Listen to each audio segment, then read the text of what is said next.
Mooch. Hey, it's me, Mooch. Hey, me. What's up? Hey, it's me. Hey, over here. Get some pizza. We got New York pizza. It's the best. I don't know about that, but hey, what's up? It's Wednesday. It's we got New York pizza. It's the best. What is that? I don't know. Somebody's mic was backfeeding that. But anyway, what's up, everybody? It's Xbox Nation time, and we are My bad. What? Yeah. My okay. bad. So yeah, it's Xbox Nation time. Wednesday night, we are back. We've got the full cast here tonight. It's going to be a fantastic show. One thing that I never get tired of is you guys, the fans. You're also lovely, and you never say a bad word about me. It's just so amazing. I just love it. Really, you guys are too kind. No trolls here, baby. No, you guys are all just lovely folk, and I want to thank you, lovely folk, from the bottom of my heart. I mean, all the well wishes I got when I was sick. Man, you guys are just the best. Obviously, I mean, thank you guys. Namaste. Let me introduce the right hand man himself, my Italian brother. Mooch, what's going on, man? What is up, brother? How you doing? No, good night to be back. I took a little bit of time tonight, Crap, and I did something I never ever do before a show. I read through your topics. No, I read through your topics. No, and those were late topics too. They were late topics. Me and Salt had a bit of a laugh before you sent those out. We're like, maybe we'll go into this not knowing a goddamn thing tonight. Yes, birdboxing it. We birdboxed it. Yes. But no, nonetheless, great show tonight. We're gonna have a lot of podcast birdbox challenge. I dare people to do That's not bad, actually. I like that idea. But I tell you, there's a couple of subjects we can go off topic later that'll really get Mooch riled up. But I'm pretty sure we'll hit those subjects later, buddy. I'm sure everybody wants to get Mooch riled up. I mean, who's yelling, right? Who the hell yells on a Wednesday night? That's what we like to hear. Exactly. It is a work night. We all got to get up and get our asses out tomorrow at work. And yes, it's going to be great. We got Salty, man. What's up, man? How's it going? Hey, call me Saltiest Bird Box because I'm always stumbling around. All right. So I just finished Quantum Break, man. It was good. You mean it's not the 720p didn't bother you? Oh, wait, it's not 720p anymore. But the show didn't bother you because everybody said it's a crappy game. You know, yeah, see, I was on that train. I said it was a crappy game, but I remember that. I remember that specifically. So I stopped like Act 2 or something. I don't know what it was. I think maybe the checkerboard rendering made me blind or something. Maybe Bird Box, but yeah, I don't know, man. It's really good. I was playing it to the point where I felt like I was binging Netflix. You know how you get in that mode where you're like, damn, I gotta finish this story. That's how it got in that story. How did you feel though, Salt, about the the movie that takes place, the 25-minute film in between each chapter? I skipped it, man. I'm not gonna lie. I skipped it. I gotta tell you, and I know a lot of it's easy to bash this comment, so it's fine. But and now you're not gonna go back and do it again. But I got to tell you, I enjoyed the movie part of it. I can't stand that shit usually. You know what I mean? Yeah, I would have done. I agree. I know where you're coming from. They're really good actors. Yeah, that's really good actors. But what I'm going to actually do is hit that up on YouTube, like a straightforward through it, go through all the episodes now that I've been through the game, and then kind of connect the dots. More than likely, I'll play it over again. So yeah, I gave it like an 8.5 the second time around. The first time was like 6. You know? Yeah. You know what? I tell people that too. I'm like, because some people I know like played it for a little bit and then gave up on it and said it sucked or whatever. I'm always like, you know what? Play it, give it a chance, play it a little bit longer because it's not a super long game, to be honest with you. And if you're not into, you can still pick up the story without really watching what's going on. You know, there still is some cutscene and stuff. Like I feel like that game got really deep six because it had the movie, which I really liked. You know, I enjoyed it. I thought it was cool. Plus, what I did was during the forks, I went back and did everything and then forked the other way. So I got the whole story, and basically I beat it twice, and I think it took to be able to beat it twice straight through. I think it was like 18 hours or something, and I'm not sure if that counts the movie or not. So, but people need to understand that the mocap in that game is really good. Like the 4K like with the 4K patch, I would put it up there. I would say it's better than Shadow of the Tomb Raider because the characters in Shadow of the Tomb Raider kind of look cartoony a little bit, like it's a little bit like soft looking.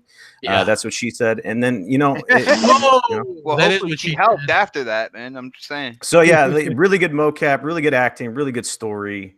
Some of the shooting mechanics I don't really dig too much, but then I get used to them. The powers are good. Anyway, it's in Game Pass. Check it out, dude. Well, yeah, you know what's funny is it's not really a shooter, really. It's like action adventure type deal. Like, you know what I mean? Like everybody was trying to play it like it was a shooter, and it's not really. It's kind of like a power type thing. Anyway, we're still doing introductions, folks. Welcome. We've got Foxy back after a couple week delay. How's it going, Foxy? What's going on? Good. I'm doing awesome. It's interesting that he's talking about Quantum Break. I'm like, yeah, I want to play that again. But either way, I'm glad you liked it. I'm glad you played it. And there's like little details that you can do while you're playing that affect the episode that comes out right after. Yep. They actually like mentioned something that you did that was different. Anyway, so yeah, I'm glad to be back. What's up, guys? How you doing? What's up, everybody in the chat? Let's go talk about these. Foxy topics. has a new favorite game. Until Dawn. No. Until Dawn. She loves it. I was told that that's her new favorite game of all time by somebody, a fan of the show, told me that you love that game now and you lost a bet. And so Foxy, what do you like that game now? Is that true? The game is no, I don't like, but it's okay though. I mean, I don't even know how to answer that. Check my Twitter if you want to know. But yeah, I lost a bet, so obviously, Until Dawn is great. Can we know what the bet is? Well, me and I've seen Strobo, you said it a million times. I lost a bet, but everyone's like, well, "What's the bet?" It was just that we were going head to head against each other on different Call of Duty games, and I got my ass whooped, and so I have to post on Twitter about Until Dawn being a great game because I mentioned many times that I don't like that game. And she is that was it. The Crapgamer is right shirt is on the way. Express mail. And yes, I cannot wait to see the picture of that overnight. Because Mooch got to get his out there too. Actually, we should have had Sean send out the Crapgamer is right, like when he created your icon there, Mooch. Yeah. It should have said, it should have been wearing a Crapgamer was right shirt. That would have made much for the more Until sense. Dawn. Yeah, well, I mean, for a lot of things. I mean, let's just be honest. Crapgamer's right a lot. It's like somebody in the 20s being like, "I told you to invest in coffee beans." Coffee. Coffee. Yeah. Well, I mean, look. Crap, that was. You're lucky. Everybody's like all of a sudden pro Until Dawn, which don't get me wrong, I am too. It's good. It's very good. I was pro Until Dawn first. Man, I guess that makes me a hipster. You were up there. You were up there. You were a hipster. Yes. Hey, wearing one of those weird hats and with just one toe covered in a sandal. Oh, that's me all day. Yes. That's me all day. Everybody hit that like button early and often share it out. We're going to have a really good show today. Let me at last and not least, Darth Vape 443792 Jenny. What's up, man? How's it going, dude? Hold on. The little cowboy himself, his grandma did in fact dress him up as a cowboy. Guys, and he would dance around. He would like ride that little horse. I was not being dressed up. All right. My grandmother didn't think I was like some little doll to dress up like a cowboy or anything, but she was addicted to cowboy movies. And thanks to Red Dead Redemption 2, I think I'm finally over it. I think I can actually look at the 10-gallon hat and the 6-shooter and not cringe anymore. But yeah, what's going up, guys? It is hump day. Yes. And I want to say, Crap and Mooch were right. Because now, officially, Nintendo is my preferred second console. There you go. Oh, you said console. Oh, okay. Yeah. Wow. Console. Yeah, so I'm not talking about the Switch. My Super Nintendo Classic is great. I love it, man. Plot twist. Oh, that's not right. I thought he lost a bet too. I was like, what happened? Wow. Super Nintendo Classic. Wow. Got him. Interesting. I thought it was the PlayStation Classic, dude, knowing you. Oh, like, wow. knows, No. That's only when I need a foot warmer because they just naturally generate heat and it's so small, But hey, that's what she said. You can pick them up like for like $40 or $50, right? Like they went down in price tremendously. So I don't think that worked out too well for Sony at the end of the day. But some things do allegedly work out for Sony, and I did the air quotes. I know you can't see me, but I swear to God, I'm doing air quotes right now. Allegedly, Sony sells 91 million PS4 units. These things are funny to me. Like, is it shipped? Are they like, do they got a bunch of them stocked up somewhere in a dock? The funny thing is this, right? And maybe it sounds a little salty or a little bullshitty, but Sony they have a way of fudging numbers often, right? Like I know, like Mooch, you remember, right? Like one time they're like 43 million, and then they're like, we sold 46 million. You know what I mean? And then they'll be like, but we actually shipped 48 million. You know, it's like they're Why don't they? Here's what I would say to Sony the next time they come out. Don't even mention numbers anymore. Just come out and be like, we won. You know what I mean? Like, just like, can we just end it? Like nobody, like in reality, nobody gives a shit. Like nobody really gives a shit. Is my point. And it's like I think everybody has said they've won now for well over a year and a half. It's like it's that them quantifying it and keep on mentioning it over and over again. The only thing I could think of is what we used to say a long time ago as well. We know they're doing very well. We know that everybody's buying them like hotcakes. But I mean, the point of the matter is that like it seems like when Xbox has like good news or good press, the Anaconda, the Lockhart, things like that are being discussed. There's rumors even by other YouTubers that are saying that the next Xbox may undercut and come out earlier than Sony and try to pull a 360 on them. Sony goes right to sales. And don't get me wrong, it's impressive. How many times does everybody want to hear people say, we've been saying this for 2 years straight. It's impressive. They won. 91. Congrats. Is it shipped? Is it sold? Is it on a shelf? Is it in people's homes? Nobody gives a shit. They won. Like the fact that they keep saying 90. Here's what I would do. Why are we saying 91? Right? I mean, think about everything. It's the same thing with the birthdays. Let's do at least every 0 and every 5. 90, yes, 95, 100. Hey, Mooch, you're telling me you don't like it when it's the 4-year anniversary of a game or the I don't the like 7 it when year it's the 47th year of a blender's birthday. No, I don't like celebrating blenders, toasters. You know the coaster turned 115 yesterday? No, I didn't know that, but that's impressive. You know, I mean, to be honest with you, that's my whole take on it is this. It's like, because a lot of people are always like, oh, the Xbots are saying, you know, it doesn't matter. It's not that it doesn't matter. It does matter. But I think we all have said a zillion times, congratulations. Like the minute Sony says something, everybody on both sides, congratulations, Sony. I'm so glad you, congratulations, Sony. If it wasn't for Sony, I wouldn't be able to, congratulations, Sony. So how many times do we have to congratulate Sony? It's like, hey, you did it. You won. Here's the thing. Here's their press release. Congratulations, one last time. Their press release is they mentioned their sales numbers refer to actual units that have been sold through to consumers. Within the 91.6 million sales number, more than 5.6 million units were sold through to consumers during the 2018 holiday season. Who the hell is still buying a PS4 this late in the generation? Like, holy crap, almost 6 million units. Well, I don't know about you guys, but I'm holding on to my champagne to pop until we hit 97.3 million. Because once we hit that, that's when I'm going to start celebrating. I mean, like, did you hear 91.6? Like, what are we doing with these numbers? I was done listening to the numbers after they did 44.8 million, and then I was good with that afterwards. I haven't even kept track. But, dude, they had to say 91 million because, you know, they took whatever number because they had to go into CES, and that was the only thing you hear on social media now. They're like, oh, 91 million. You don't hear about the rest of the absolute trash that you saw on Sony's stage for CES this year, but you hear that 91 million. That's why they say that. Well, listen, the media ran with it. Sony said it at 9:01 and Jeff Keighley at 9:01:03. Dude, I saw that. Jeff Keighley was all like, I mean, man, can he even breathe? I don't know. I don't know. Honestly, like he's so far up Sony's ass, you can't even believe it. Like, oh my God, that guy is so far up Sony's ass. And I couldn't believe it. Like, it's not even worth it. Like complaining. I was gonna send you that tweet in the DM, Mooch, and I was like, it's not even worth it. That guy is just, you know, it is what it is. I mean, like you say, it's him and Sony are a symbiote. You know, whatever Sony drinks, he nourishes himself off of that. You know, and that's just how it is. You know what I mean? Yeah. And I guess we just got to deal with it. You know, that's his preference, just like we have a preference. Absolutely, absolutely. And don't get me wrong, that's fine. But I mean, that's my whole shtick on this is the whole 91 million, and we were at 86 million before this, and then we were at 81 million, and then we were at 77.4 million. It's like, it doesn't really matter. Sony won, and the fact that we keep bringing up the sales numbers, at this point, the only people who need to hear the numbers at this point are the investors.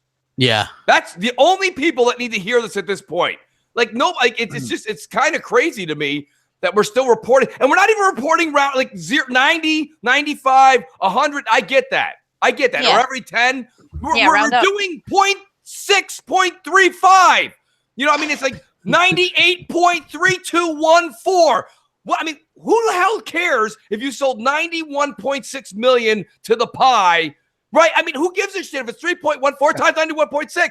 I don't get it. I just don't understand. Mooch, they had to talk about numbers because they knew that Crab had a Naughty Dog topic in the topics list for tonight, and they had to battle that some way, man. So oddly, I have a few PlayStation topics, a little bit more than normal. Right. But what is this?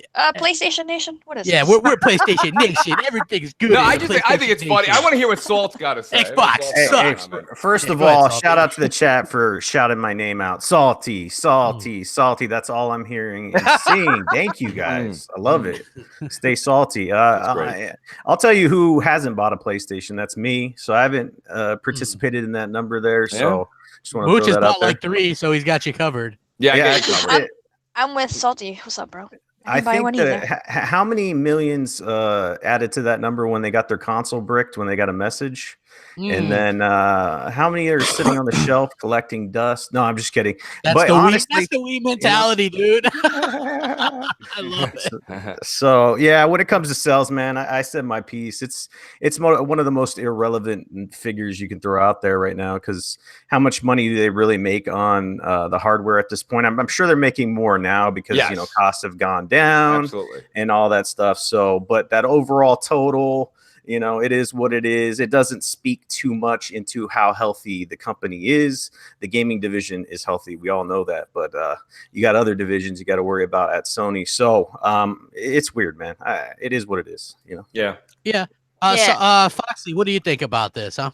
Yeah, I'm with Mooch. I mean, the fact that PlayStation already got it, we already know it, and I mean, everybody. It's proven itself. I don't know why people still want to mention each and every single number as soon as they get another 1,000 or another mil, whatever. I just think that's a waste of time. We already know that the PlayStation is a good console and it has great games in it and stuff. I just think it's odd that when Xbox does something different, that doesn't really reach the same level of press. People spreading that information. It's just kind of like, oh yeah, they did an adaptive controller. You could find maybe 5 articles about it, maybe. So yeah, I think that sucks. But at the same time, I do want to add a PlayStation to my system of collections and stuff like that eventually. But I always usually get the PlayStation after the fact, so I'll probably get that when the next one comes out anyway. So I play them. I play the good games on my brother's systems, and yeah, I'm not surprised that people jump into podcasts and chats and then they just mention the number for no reason, because apparently it means something to them. So I guess that's nice. Well, I mean, like I said, I think to buy Until Dawn one more time. I think the number does mean something, but it meant something a lot more when the race was going on. It's kind of like if you guys ever been to a horse track race or anything like that. The minute the race kicks off, right? Everyone's got their programs all wrapped up into like a bundle. They're hitting their own legs. Yeah. Let's go, Buttercup! Let's go, Buttercup! Let's go! Here he goes! Here we go! He's going around the corner! But then all of a sudden, when they do like that second lap and they're coming around, and Buttercup's up by like 65 lengths. I mean, at that point, it's like nobody cares about like numbnuts that's coming in second. So I mean, it's like it's at this point you've got Xbox so far behind. Like the point that I just find it ironic. I really do. I think it's kind of funny is that you see the sales numbers and then you see everybody in the media, not the people reporting like an article. Everyone's thank God for Sony, thank God for. Then all the fans, I'm like, oh my God, if it wasn't for Sony, I wouldn't have got up today. I don't know what's going on. I can't believe it. I wouldn't have got up today. Right? I don't know. It's unbelievable. So I mean, I say that when I'm reading all these tweets over and over and over again and seeing all the articles, I just say to myself, I'm like, is this news? I don't. At this point, it's not news. Imagine if this was what the show was about. And we're like, good night, everybody. That's it. Xbox Nation's over. We covered it. 91 million sold. Let's call it a show. It's not news. Like, nobody cares. That's what I'm saying. Like, they won. And it's not being salty. Seth in the chat, he's like, salty, March? I said they won.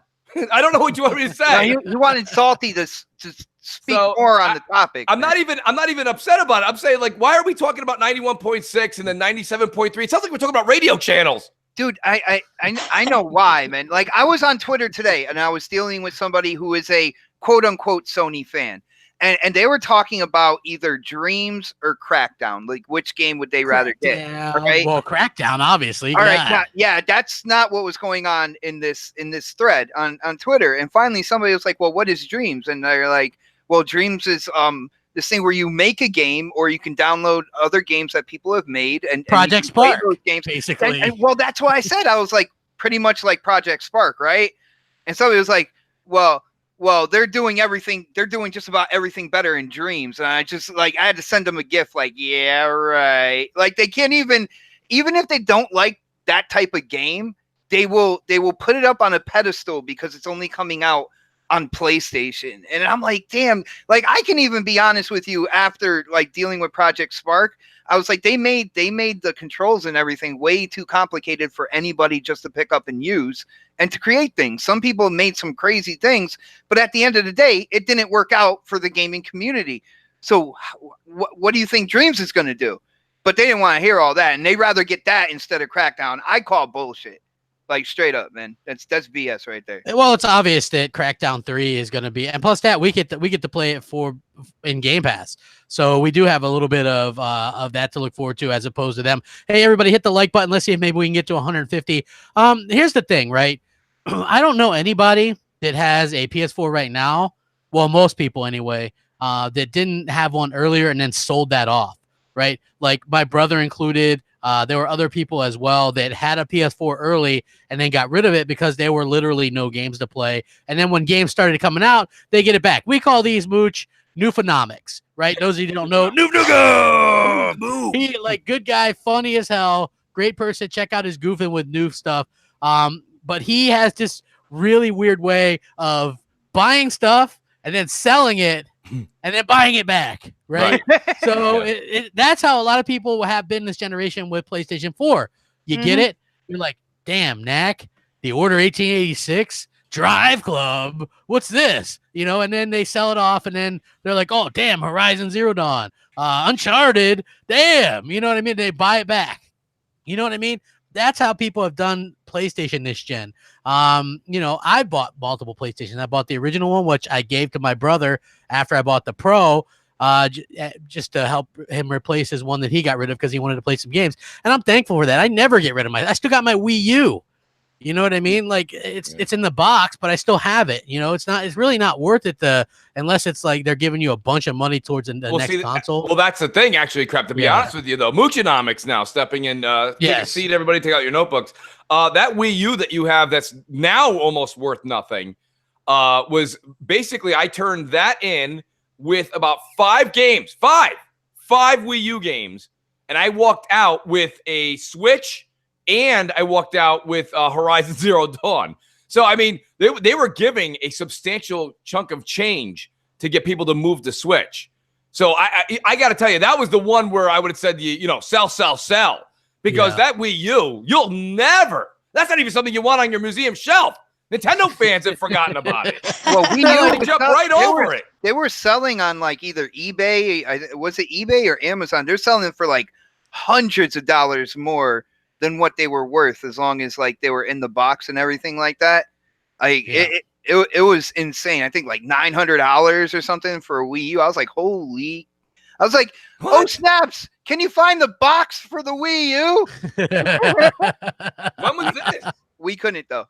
I don't know. It was either eBay or Amazon, but people were like, why the hell? No, when? Like maybe last week. You know, last week was that one person who was asking for $900 on a deserted island? Was it a limited edition or something? Was it like sealed? Well, there's I walked by a Wii U at GameStop. It's like $115, and it was like, please take me home. I need an owner.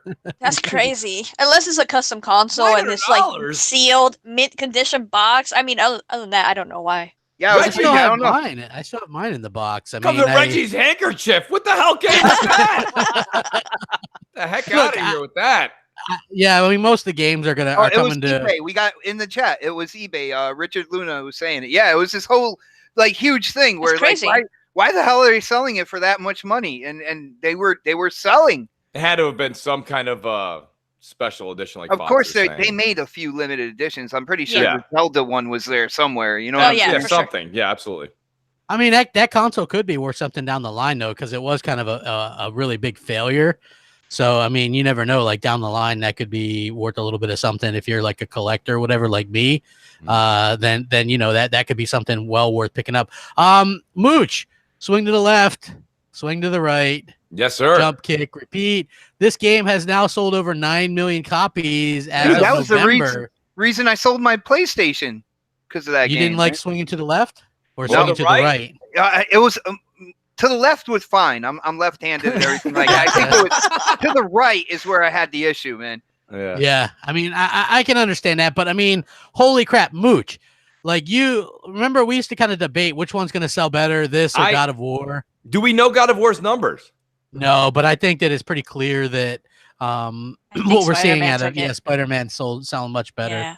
Okay, I don't know about much better. I think God of War still put up. I don't know. We don't know God of War's numbers, which I'm shocked because Corey Balrog is replacing Abraham Lincoln on the $5 bill next year. So I don't know. I'm shocked we haven't found that out yet. Yeah, they would have mentioned it. We just need to rewind the tapes and know that Salty was one of the first people to say that Spider-Man was going to outsell God of War. This was back in the peak of God of War greatness. And I said, yeah, Spider-Man is going to come out and it's going to be the top selling game. And this is when everybody's like, nah, God of War, blah, blah, blah, blah, blah. And I'm like, okay. And then everybody started going on that Spider-Man train once it became clear that it was going to happen. But yeah, I was right about that. I mean, look, here's the thing, right? Like, I remember saying this too, because me and Mooch had this discussion a few times. I said, the thing is, God of War is rated M, right? Whereas Spider-Man is pretty much anybody can play that, and like people will buy it for their kids. They also obviously are probably counting those bundles because what did they do? What did they do for Christmas? Right? It was that. They were sold out. Yeah, you could pick up that Spider-Man PS4 Slim for $199. That's a hell of a deal. And I think that, that's something that people could kind of gravitate towards, and it obviously helped it out. So they were also selling God of War for like what, $25 around then, Mooch. Yeah. So we could definitely see like similar sales between the two. I just think that it's hey, congrats to them. I like to see the industry doing well. It's good to see that. Not only that, but it's good to see Insomniac Games doing well, because at the end of the day, they haven't had that big critical success that a lot of other companies have had. You know what I mean? Yeah. And I think they deserve it. I mean, they have a good pedigree. They've come out with good games, but people just haven't really supported the games the way that you would think. Like obviously Sunset Overdrive being one that people just kind of crapped the bed on and didn't support. Yeah, they like it now. But now now they like it. Yeah, but they didn't like it back then. It's because it was 900p or whatever the hell the reason was. I don't know. But so console congrats was to them. too big. That's why. Yeah, console was too big. It looked like a VCR or something, right? Basically. Oh yeah. So now we have some very interesting stuff out of them, and I think that's pretty cool. I like the fact that they were able to have this success for them. What do you guys think, man? Are you guys like big on this? I like the game. I just didn't love the game like so many other people did. You know what I mean? Like Spider-Man is what we thought it was. I mean, take the joke, kind of break it down. Swing to the left, swing to the right, and fight on rooftops, right? So like that's what the game is. But it's fun because there is something about that. And I said that all the way through. You can go back to all the videos. Everyone's like, well, Mooch, you said this. If you listen to what I said, I also said it's going to be #fun. The game is fun. It's an easy game to pick up. There's just nights where you don't feel like, building a ranch and taking on Dutch and the gang. Arthur! And I mean, you don't want to do that, right? You don't want to do that every night. So there's just like fun nights like tonight. Like I was like, I'm not going to get into, I was actually going to start Red Dead Redemption 1 again because I really, truly enjoyed that. And I was like, wow. You know what? I'm going to actually, I picked up the controller and I just started playing Spider-Man DLC. And I'm like, dude, it's fun. It's mindless fun. You swing around. Even people that are like ridiculously pro Spider-Man, I'll tell you that even after they've played it for like 10 hours or so, what do you do when you have like a mission all the way on the other side of the map? You fast travel, right? Because even the swinging, as nice as the swinging they've made it, Insomniac did a hell of a job. It's tiresome to go from one end of the city to the other, especially as you get later in the game and you do a lot of the missions. There's not a lot in between. So it is what it is. It's a great game. It's fun. And I think a lot of it does have to do even though God of War was for sale for $25, they had the Spider-Man in the PS4 Slim bundled together. That counts as a sale, and they sold those things like gangbusters over the holidays. So that really accelerated the Spider-Man sales numbers. I mean, I really still think, I think you can ask even Sony fans, unless you have a diehard Spider-Man Marvel comic collector, God of War, even though I've put more time into Spider-Man, God of War is a better game. I think God of War is overall probably, it's up there with, for the game of the generation in discussion. It's up there. Red Dead's there too. Probably a couple others that people would like to throw in there. But I mean, realistically, that's what it comes down to. So I think when you have the numbers of people like, well, see, I told you, Spider-Man won. Well, Spider-Man was also thrown into the cheapest bundle that was available this year, and it's a big game. You do that, you're doubling down at that point. And when you win the bet at that point, you double down. It's in the console that's selling like gangbusters, and it counts as a sale for the game. So it's kind of a 2-for-1 deal there. So, bravo to them. I think the game's a lot of fun. I think if you haven't had Spider-Man, I think you should pick it up. They're teasing some kind of Fantastic Four stuff for it too. So I don't know if that's DLC.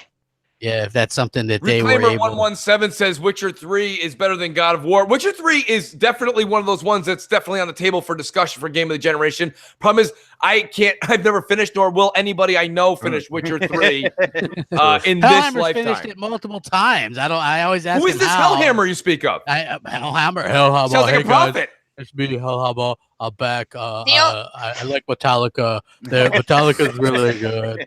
Sorry I haven't been out, guys. Back. I've been playing bass, you guys. I'm trying to start a new band, and Crapgamer was teaching me slap bass. So I've been having a lot of fun with that. Go Metallica. Kirk Hammett is a god. I love playing Metallica, and Crapgamer is the best. I always like his videos because he's the best brother ever. And So, wait, what? Wait, I don't know about this. Wait, fraud alert. Hellhammer out. So, hey, welcome back, Hellhammer, everybody, right? That's great. Everybody, we all missed it. Uncanny. Until that last part. Yeah, I mean... You okay? Uh-oh. Call ambulance. Oh, no. Get this Starburst, quick. Sounds like pneumonia. Shit. Damn it. Okay. The lights just went through the roof for that. I'm killing myself here, people, and I got 121 likes. Man, oh, man. Come on. Wow. Yeah. You need the voice changer back, Crap. You can't do it yourself. I do.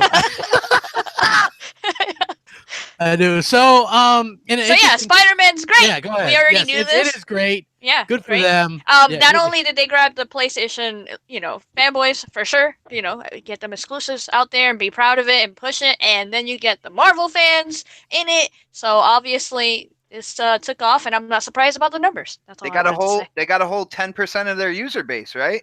Hey, I think that's higher than any other game. But anyway. Well, I mean, aside from like Uncharted, I guess, but good for them, man. It's a good game. I like it. I like it more than Crappy do. Yeah, I mean, I thought it was okay. Yeah, I just didn't think I thought it was awesome. And I know Mooch thought it was amazing because he did everything.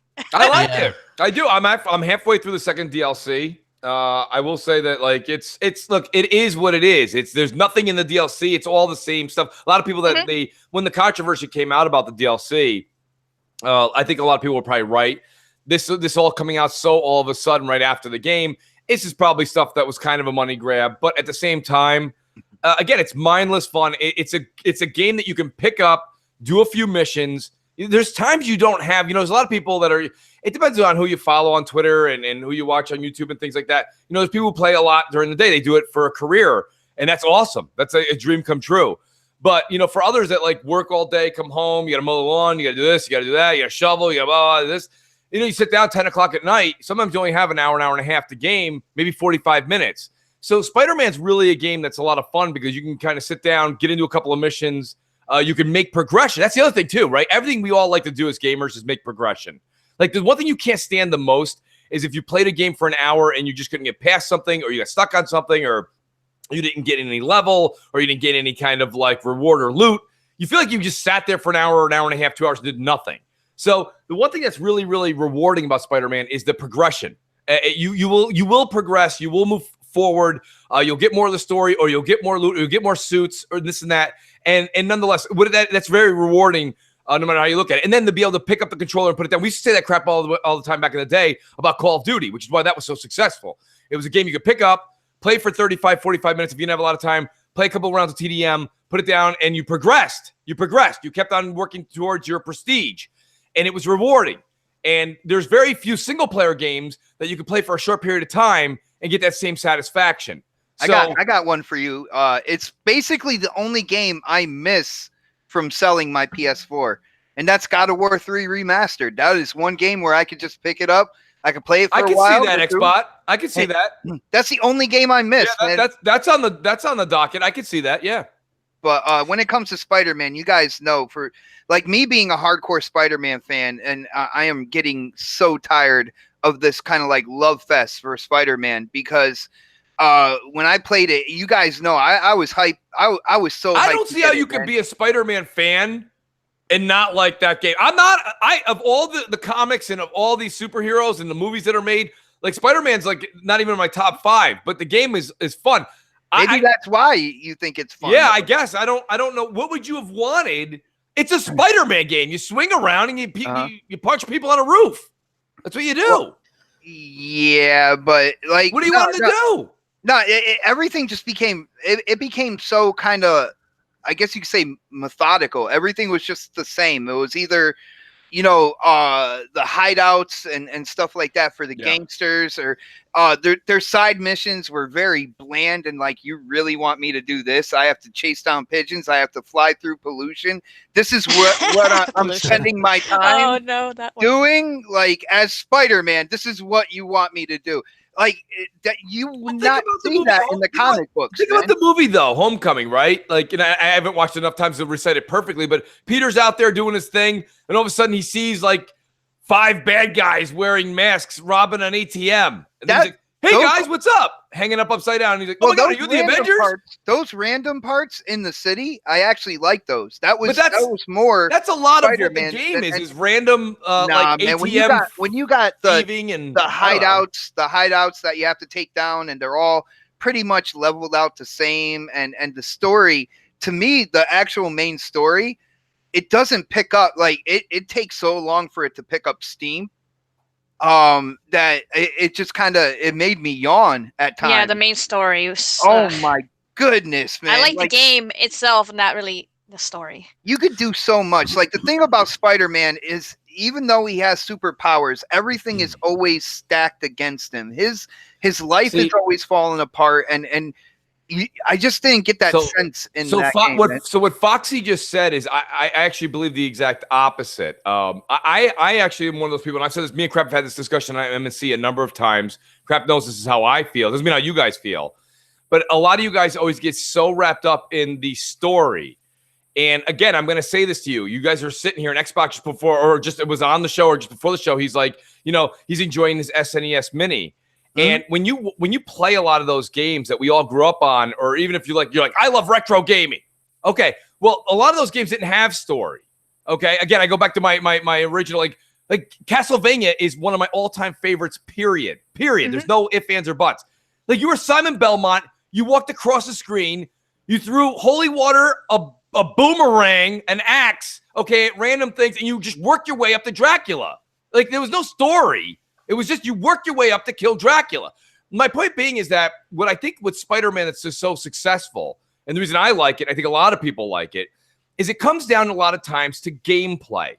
And people will sit there and tell you that Red Dead Redemption 2 had a better story, maybe, than God of War, but God of War's gameplay was exquisite.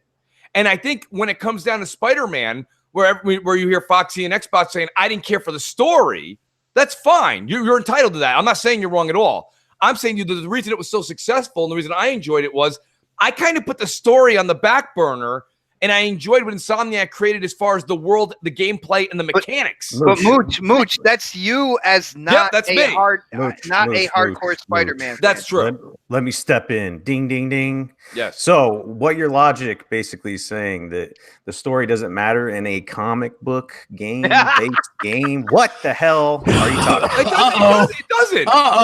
Because wait, Salty, have you what? Salty, have you enjoyed any of the other Spider-Man games that have ever been out?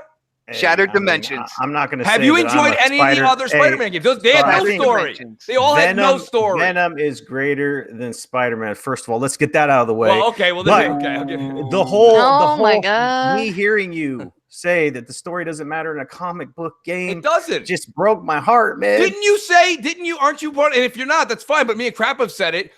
Everyone loved the X-Men games that were on the older systems. Those stories sucked. No. But you have different genres. plane mechanic. You have different genres of games. Those are beat-em-ups, right? Well, They don't have stories, right? Hold on, well, They're not here's the thing, based on stories. Yeah, but just like the game of Operation right now, you're just taking a fine like needle nose and you're picking one little thing I said and pulling it out. Okay, what I'm saying to you is, I gotta do that, dude. I'm That's not what I saying do, Spider-Man. okay? I'm not saying Spider-Man doesn't deserve a story. I actually didn't mind the story. What I'm saying, what to you you're is, what you're saying is this. All right, story. so what you're saying, so this game was sanctioned by Marvel Comics, right? Right. They're not going to get their pride and joy out there. It's like they're Batman, right? Right. So it is important. The story is important. So And a lot of people like the story. That's a big problem because But a lot of people liked it. Okay, a lot of people did, but a lot of people said it was repetitive or had problems. Repetitive is the gameplay, not the story. That's fine, but the biggest issue. So what you're saying, I have a problem with it. It triggered me. Okay, this is the day and age of getting triggered, and I got triggered by you, Mooch. You're not supposed to. You're older enough not to do that. Come on, okay. Salt. So can we agree that a comic book game should have a good story? Yeah? Should? I'll give you that. Yes, should. Yes, absolutely. Does it mean that it's going to? Not usually. Okay, so this game. When was the last comic book game that came out that you were enthralled and had the same? Are you saying, Mooch, are you saying that you don't think that there was a good story in that game? I thought the story was okay. I didn't think it. I wasn't like I didn't stand up and I didn't slow clap at the end of it. Well, nobody. Here's the deal. I just watched Into the Spider-Verse, the new Spider-Man, and it was outstanding. Story was great. Absolutely. Concepts, all that. Takes you in, you're emotionally invested, perfect story. That's the kind of shit I'm talking about. You know what I'm saying? Like, did you think the Batman games had amazing story? I didn't. I mean, it is. I think that it depends on which one you're talking about. The play was amazing. Right? Yeah, that's true too. I mean, you can go there too. I mean, but like City to me was just a hodgepodge of different characters. I loved City. I loved it. But it was just a hodgepodge of different characters showing up and being like, I hate you, Batman. Let's fight. Okay?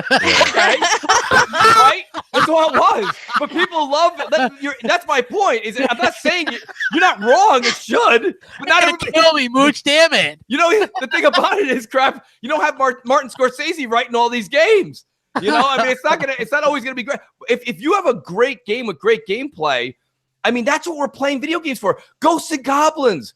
Like, right? I mean, the original Final Fantasy, they didn't have amazing story writing. I understand what you're saying because, I play Dead Cells. That's not based on a story, right? You just get in there, you play it, but you know that going in. Certain games, though. But that's what we grew up playing, Salt, right? And those are the golden ages, like those types of 8-bit games. That's what we grew up playing. Going in what you're getting into in some of these genres, right? Right. You don't go into certain movies expecting action when there's no action, right? If it's a drama, you don't expect an Avengers action scene to pop out of nowhere, right? So you kind of know with these video games what you're getting into.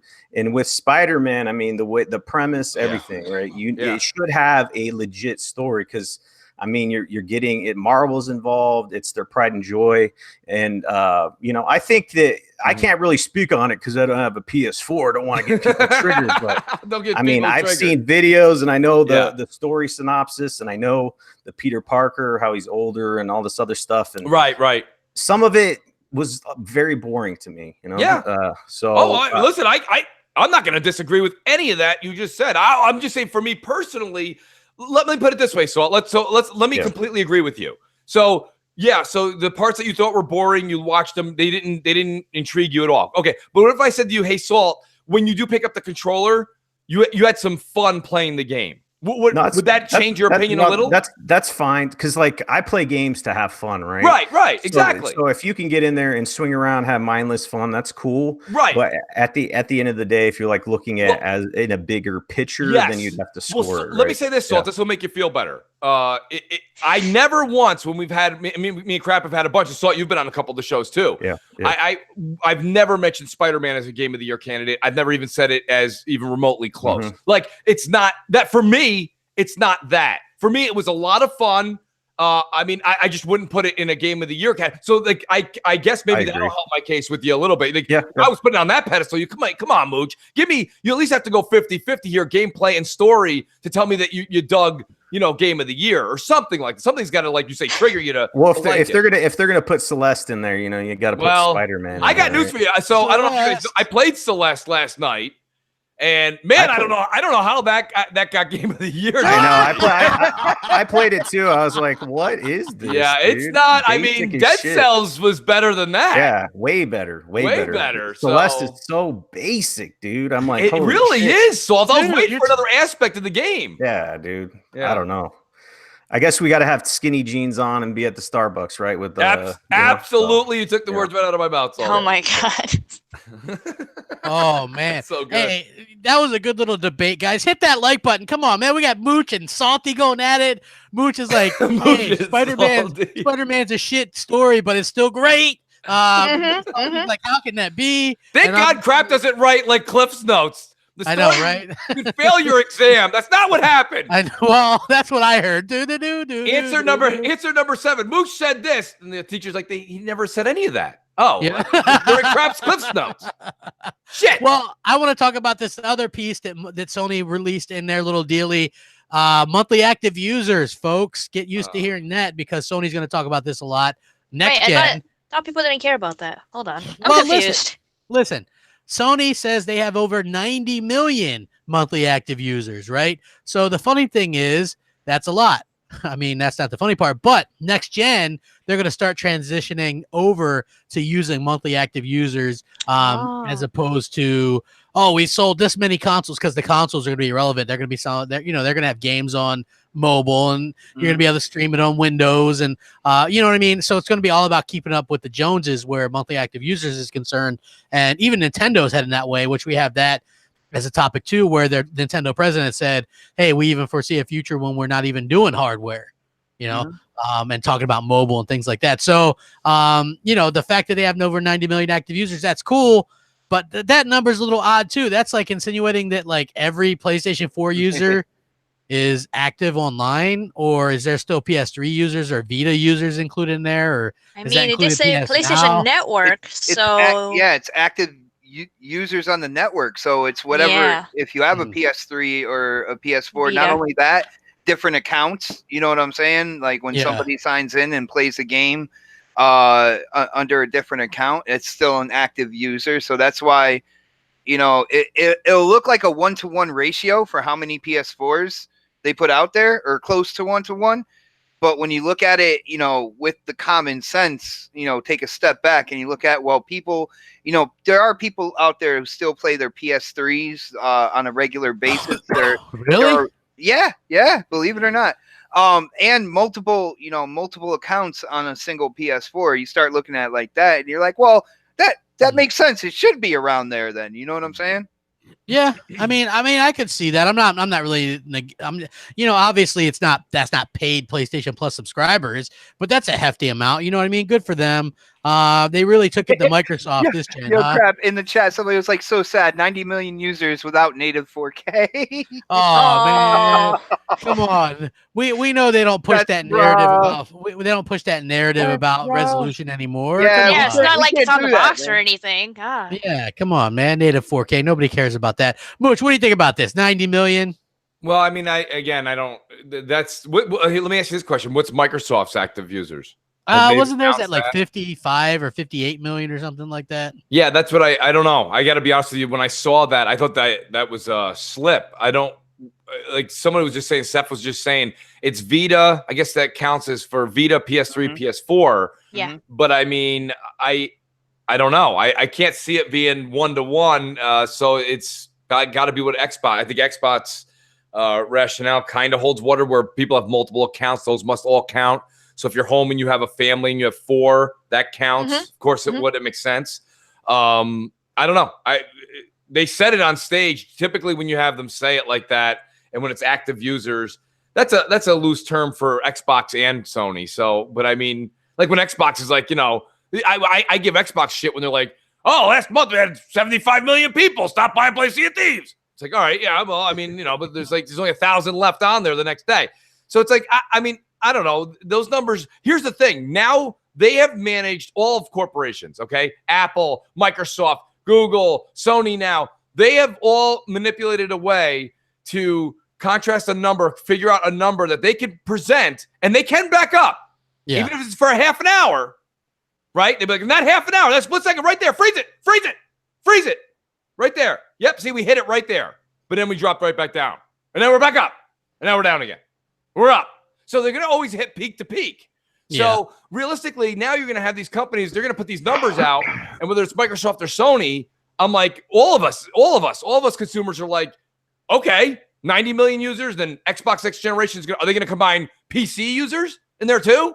Like everyone on the Windows Store and this and that and blah, blah, blah. And, Microsoft's going to be like, we have 200 million active users. And of course, Sony fans are going to be like, that's bullshit, right? And it's like, we don't know how to measure these guys anymore. They've made it so that the consumer has to we just have to take them for face value. Well, Mooch, it doesn't matter what company we're talking about. Mooch, with me, going to school for marketing and everything like that, there's always different numbers that, companies are going to throw out there. Like you said, they're going to pick their peak time to say how many active people are on and stuff like that. Now, we as, I guess you could say gaming YouTubers and stuff, people that kind of look into these things more, we're going to have to find those fresh kind of like new marketing loopholes that the companies are doing and stuff like that, and try to let people know, how these numbers came about and where they came from and high points, low points and stuff like that. It's good. Yeah. It's a totally new demographic because you remember back in the day when, companies were saying how much hardware was shipped out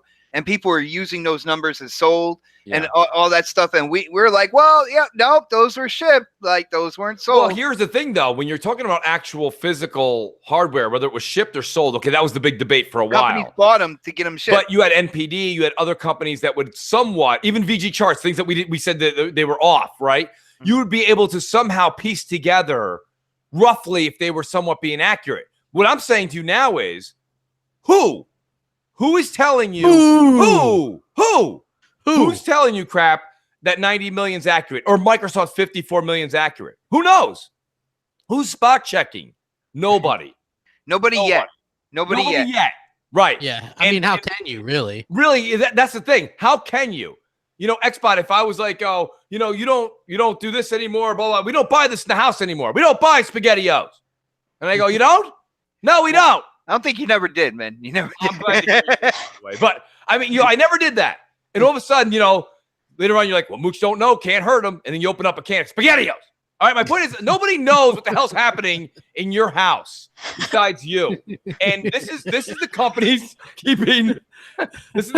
keeping their numbers inside their home. And really, there's nobody to spot check it that I'm aware of. If there is, I'd love to know because I'd like to pay attention to that. Because when Microsoft says we have 54 million, I would like a company to come out and be like, we don't know precisely, but they're between 50 and 57 million. Check this out. Yo, Mooch, plus minus 3 million. Isn't this a good thing? Because like in the dinosaur way of thinking, the company that had the most hardware out there, that would be where the developers would go first for their game, whether it's multi-plat, for marketing deals and stuff like that. If they're switching it over to like active users and they're not really putting out numbers of the hardware out there, doesn't that mean it's going to be a different demographic to what the developers like where they're going in terms of the companies in order for, I don't know, any kind of marketing deal and stuff like that? Wouldn't that give, because, Xbox, they have worked on their kind of like their image with developers and with their gamers the last like few years. Right.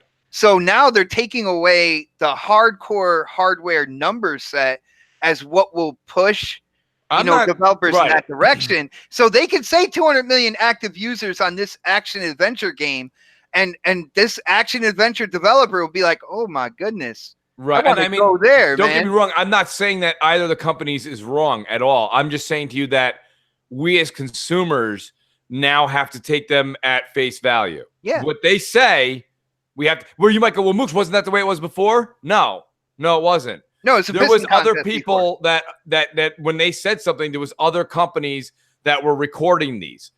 Even if it was NPD or even if you had to pay to know it. It didn't matter. I don't need to know. We don't need to know. but somebody was knowing. So that way, when they came out and said it, somebody could be like, "That's bullshit." But now they say it, and everyone's looking left and right, like, I guess we're gonna roll with that. All right. I'm pretty sure they have to like prove it in some way, even if it's just to their investors, you know. But again, Fox, here's what I go back to. You're right. You're 100% right. The thing about it is like Crap was saying, and like I was saying earlier, you can now pinpoint a peak, okay, and be like, we have 91, or we have 54, or we have 75 million active users at this exact moment in time. But a week later, because their Game Pass ran out or the 30 days ran out, blah, blah, they dropped. And it's like, if I'm an investor, I know I'm not getting a phone call every 2 weeks from them. I'm getting a quarterly report. Yeah. So they're going to give me an average over the quarter, and that number may not correlate exactly to the sales numbers that I'd like to know as an investor. This is completely going beyond podcasting right now. But I'm just saying, like, that's well, yeah, because it fluctuates, but they go with the highest or whatever. Absolutely. That's what I'm saying. As far as reporting to the public, they're going to report the highest, which for both companies, we would all do that too in a boardroom. But I mean, it just seems like it's not a metric that I would hold near and dear to my heart, because, like I said, we had that same thing, and I'm picking on Sea of Thieves because we had Aaron Greenberg come out like a month after and was like, we have 8 million people playing the game. And then all of a sudden it's not 8 million people playing the game. That was their peak, though. He's not lying. Right. But then after the 30 days, dropped right down like a lead balloon. So that's my point. So it's like they're going to report that, and it's funny, as consumers, we've just got to take their word for it now. Right. But what I like about this is pretty much almost a forceful end to the pissing contest, you know, that we've seen this entire generation when it comes to hardware sales, because now you have all companies pushing away from that. And as long as your company has, you know, the whatever platform you prefer has like a service where revenue is coming in, the games are being sold, the games are being played, that means that platform is being supported monetarily, and it's getting money to grow as well. As long as that's going on, I don't really give a shit who's in the lead. And when it comes to hardware sales, that's going to be pretty much irrelevant going into the next set of hardware. I am happy for that, man. Yeah, good point, Xbox. Yeah, I mean, you're not wrong. So I think that's good. I kind of want to move on. We've got some other topics. Please hit that like button, guys. Let's see if we can't get to 200. That'd be great. So Mooch messaged me this, and I was like, hey, this is worth talking about. So Razer sort of leaked these list of games they're going to be supporting mouse and keyboard. They're $250 mouse and keyboard, by the way. And Gears Tactics was on there. Gears of War 5 was on there. PUBG was on there. Now they've kind of pulled back and pulled some of these away. PUBG but it's like, yeah, PUBG who? So yeah, like, so this is the problem that I have, right? And I've kind of explained this multiple times to people. I watched your video, man, by the way. Yeah, we're in this whole world of options, right? We are, and it's fine. But Microsoft is very non-committal on their own first party. They're like, yeah, we give devs tools; they can do what they want. But these are their own games, right? Yeah. Like, is Tactics coming to Xbox? Like, shouldn't we know by now? Is it going to support controller? Because if it doesn't, that's messed up. Gears 5, are we going to be able to play with just other people with controllers? Is it going to filter it out for you? Like, why aren't they answering these questions? Those are the things that I want to know, because an Xbot, I know you're going to flip out too. If they're like, yeah, keyboard and mouse on the next Halo, like, what? You know what I mean? Like, exactly. How are you doing that, by the way? Exactly. like, look, I get that. I get the fact that, Microsoft is all about the crossplay stuff. Hold on. Sir X-Man says Microsoft 7 billion users world Windows and Xbox. I mean, you're not wrong. I just but they only count the monthly active users for like Xbox Live and stuff. So, yeah. Anyway, here's the thing. Microsoft has to really kind of get out there and make it known what their plans are, right? So if I'm playing Gears 5, is it going to automatically match me up with people with the controller? Am I going to have to opt out of playing with people with a mouse and keyboard? Are you going to have the option to? Yeah, exactly. I'm pretty sure they'll have the option. Whether it's on as soon as you put the game in or not, I don't know. But they have that in 4 where you could turn that off. So I know that they're going to do that again. But are they going to keep it? Well, I think so. I think it would be smart of them to keep it, obviously. Because I think didn't Crap say something about, they did have it where, you could separate kind of like the, between PC and console, but that at one point in time, whether it was kind of like the more casual kind of like PvP playlist, they decided they were going to throw everybody in there. It didn't matter. I think you could just look towards Epic and how they're implementing the mouse and keyboard support. It's just adapted. It senses whether or not you have a keyboard plugged in, and it's going to separate you based off of that. I think they've developed the technology so where it can see that, and it's good that they're implementing this support because people were doing this on the side anyway. It wasn't supported like this, but in FPS, I've been sniped in Overwatch by keyboard warriors when it wasn't supported in all these FPSs, and it's not separated. So now if they have this technology implemented where it can sense if you have a supported keyboard, then it's going to just automatically. Well, those keyboards that were put in through third party kind of like connectors and stuff like that. One. There was still latency that was more comparable to a controller. I know just the movement alone was faster. Yeah. You know what I'm saying? But you can, like in FPS, when people are using mouse and keyboard. Like even me, like I never have gamed on computer or whatever. I put Battlefield on. I was like, holy shit, like pinpoint accuracy. And I'm a noob, right? I feel like I was like a baby trying to learn how to walk, but literally your pinpoint, point and click with your mouse, it doesn't take that much. And these guys have been gaming, trust me, like, who was it? There was a streamer on Destiny, and he would like play, I forgot his name, Sniper Wolf or something like that. And he would play his game, and then he have a picture of his hand on a mouse and keyboard. And that was when it's not supported on Destiny, and people were like on Twitch, oh man, you're going to get banned, whatever.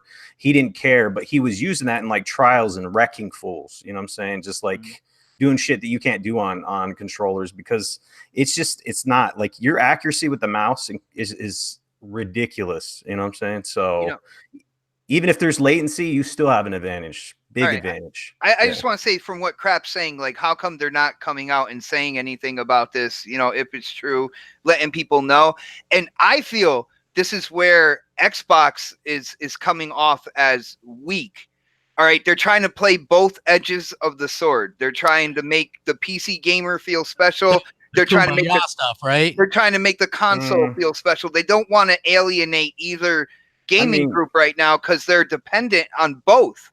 I think it just expands your options. It's only a matter of time before you get games that are traditionally on PC that are going to be coming over to Xbox. It goes both ways. There's PC gamers out there though that when they hear about this, like when they hear Gears 5 is going to be mouse and keyboard, people are like, "Oh shit, I'm going to pick that up because I'm going to beat the shit out of those people with the controllers." But when Gears 4 it's separated, right? You can click whether you want. Gears 5. I meant Gears 5.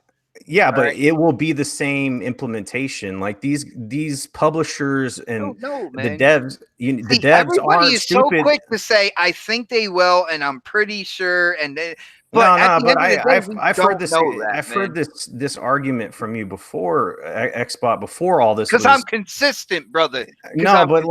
I've never seen any sign from any big publishers that they don't take into account their audience, man. It doesn't make sense for a business to do something so drastic to piss your fan base off to the point they'll stop playing your game, they'll stop buying your product. Like we've seen this, like gamers are very putting your first-party game. Well, let me say something real quick. On a streaming service. They didn't give us an option with Sea of Thieves. No, but Sea of Thieves isn't an FPS where you are fast twitching. You have it's not a Twitch shooter. No, I get it, but what about? Right? I think it's not competitive. It's not in the same class. Neither is Halo. I haven't checked this yet, but what about Halo Wars 2? I know they implemented crossplay with that.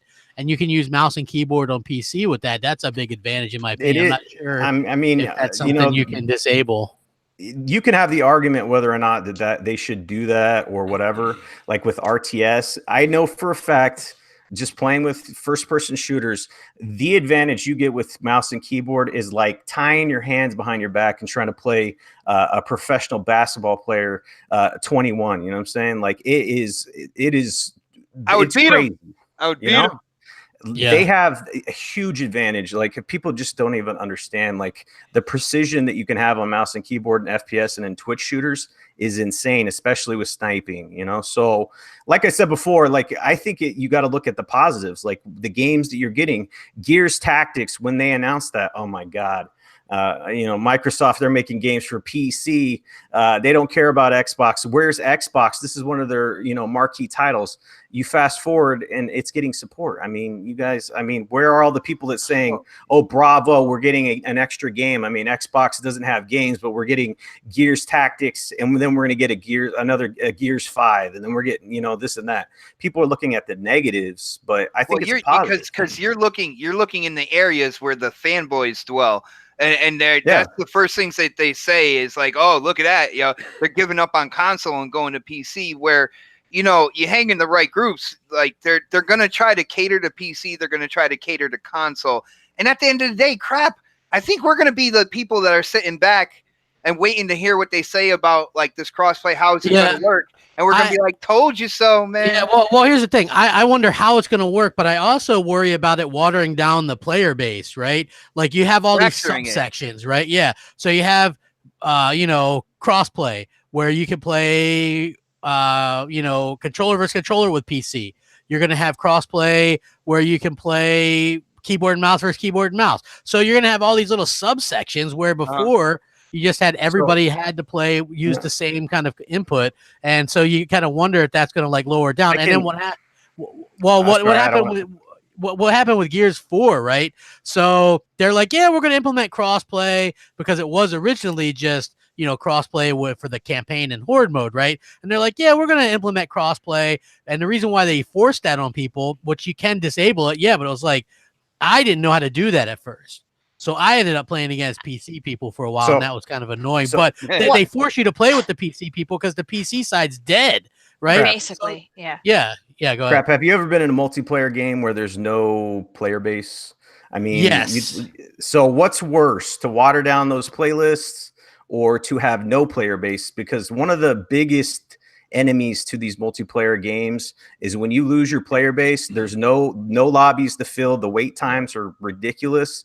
And then the game dies. You know what I'm saying? Like Battleborn. Well, I mean, I would rather keep it fair, because if you go back and you look at, I can tell you a perfect game on the Xbox 360, Shadowrun. They're like, play it on, you know, play it on Xbox 360 versus Windows Vista. Boy, that was a slaughter. Like people like just back, like that game just completely died because it was completely unfair for people that were playing on an Xbox 360. And there was also at that time internally Microsoft was testing, and there's a Eurogamer article to back this up, was testing Gears of War on PC, people playing with keyboard and mouse versus people playing on Xbox 360 with the controller, and the keyboard and mouse people were slaughtering them, and they pulled back. That's why they didn't do the crossplay stuff back then. It's like now they're so obsessed with this. Play your games anywhere. Play them with this friend. Play them with that. It's like we're gonna have people playing with a touchpad. You know what I mean? Like there has to be some kind of quality control at some point, I think. Here's the deal though. Like Halo Wars 2 is a perfect example of a sucky game. You know what I'm saying? Like let's just call it how it is. The player base just wasn't there. So if they didn't open up crossplay, that game would have died. You know what I'm saying? So what's better? The game dies, or some people have an advantage over you and it still keeps going? Because I mean, if you don't have a player base to fill a lobby, I mean, you're not going to be playing the game. You could still play it like in single player mode, but it's important to know that if they had the options, if like Halo Wars 2 wasn't average at best and they had the player base to support it with console, then they would probably say, hey, these are different lobbies, you can get into them. But once it gets to that point where, hey, we're at the critical point where this game is going to die, we have no player base, open the lobbies, open the floodgates, it doesn't matter. I get what you're saying, but them saving the player base by letting anybody play with any kind of Wild Wild West type setup, that's not going to bring. What about elite controllers? You know what I'm saying? Like those. I mean, it's significant when you can button map and put your sticks differently, and that gives you an advantage. Nobody talks about that. But what about wire connections and non-wire connections? You know? So here's something we don't Those talk are about a micro lot. differences compared to I do keyboard the and same. I mouse. do the same one. I use the Elite controller for a lot of, but I also just use like a Sea of Thieves controller sometimes on when I play Call of Duty, and I do pretty exactly the same. So, Yeah. I don't know how it is for other people, but I'm just saying, like, for me, it just doesn't make sense to fracture your player base so much, possibly by doing. I get what you're saying. Here's one thing, Crap. Save stuff, but save it by making them use the same inputs.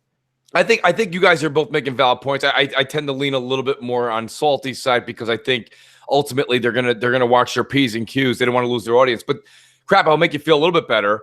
And this is a very small sample that I'm about to use for this demonstration. But recently, Destiny 2 was given away for free for PC. Right, it was given away on PSN. It was given away on PC. Nobody's playing it. Well, but still, that's not true. But I picked it up. It was free, and I started playing it. And this was a couple weeks ago. And I said one of the first early missions was you got to play 2 rounds of Crucible.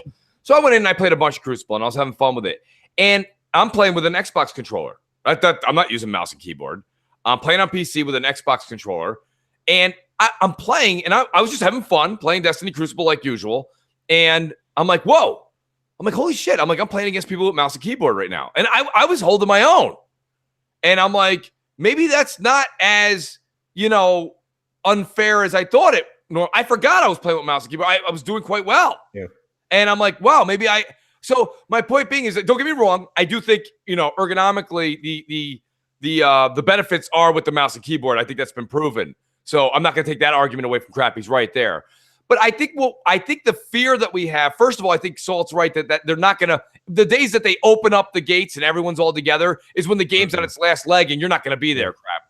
Number 2, I think that maybe, just maybe, the whole fear of keyboard and mouse in a shooter and them having this insane advantage may not be quite as realistic. Again, a small sample size for me. I only played, 6, 7, 8 rounds of Crucible, but I was not getting blown away. I wasn't like out of contention, and I had no guns. It's the beginning of the game. I was like, I had nothing. I had like a pistol and a terrible auto rifle. So I mean, I had no chance against these guys, and I was holding my own. Just to give you an example, so crossplay, like the true crossplay, the only place that exists right now is on Fortnite. I was playing on my Switch, which is an extreme disadvantage.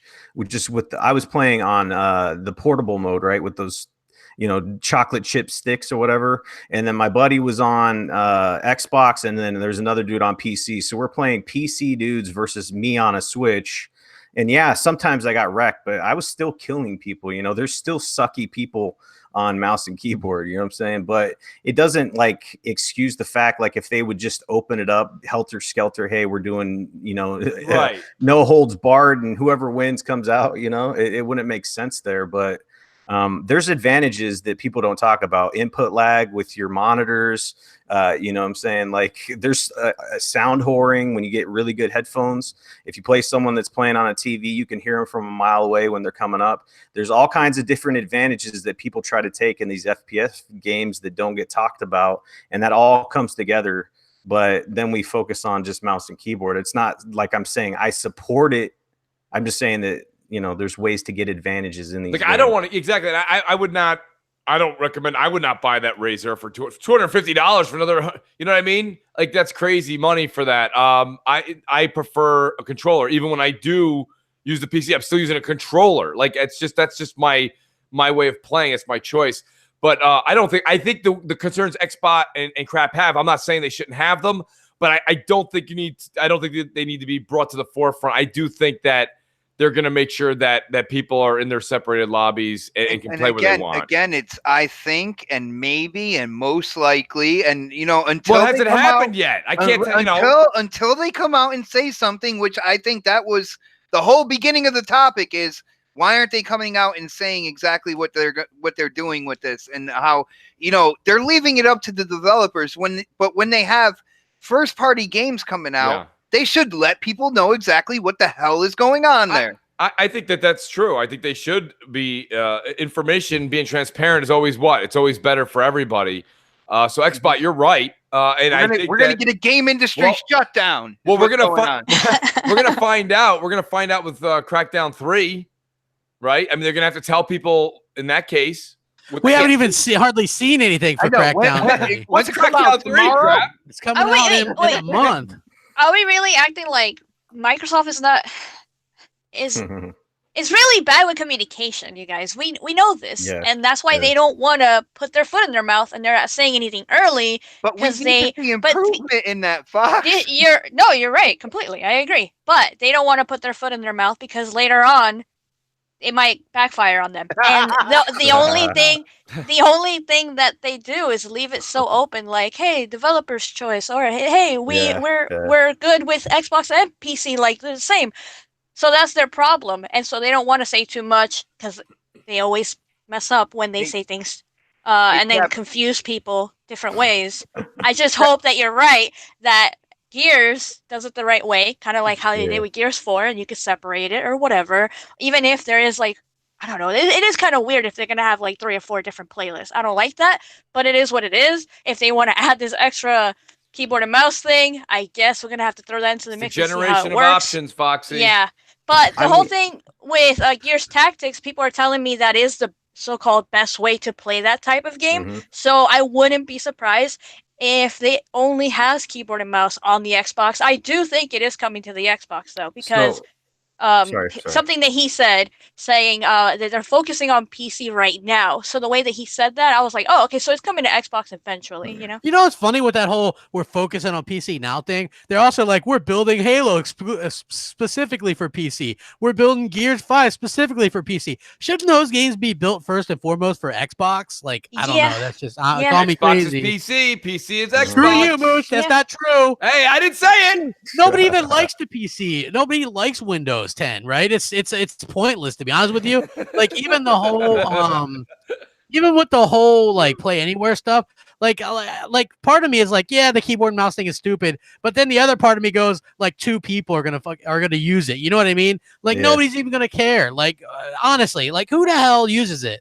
Like, if you really wanted to use and have such an advantage, people were already using that XIM thing or whatever. So, you know, like, I don't think it's going to be that big a deal. But the crossplay with the PC people, you know, I think that's going to be something a little bit that we should have more control over. You know, disable it if we want to.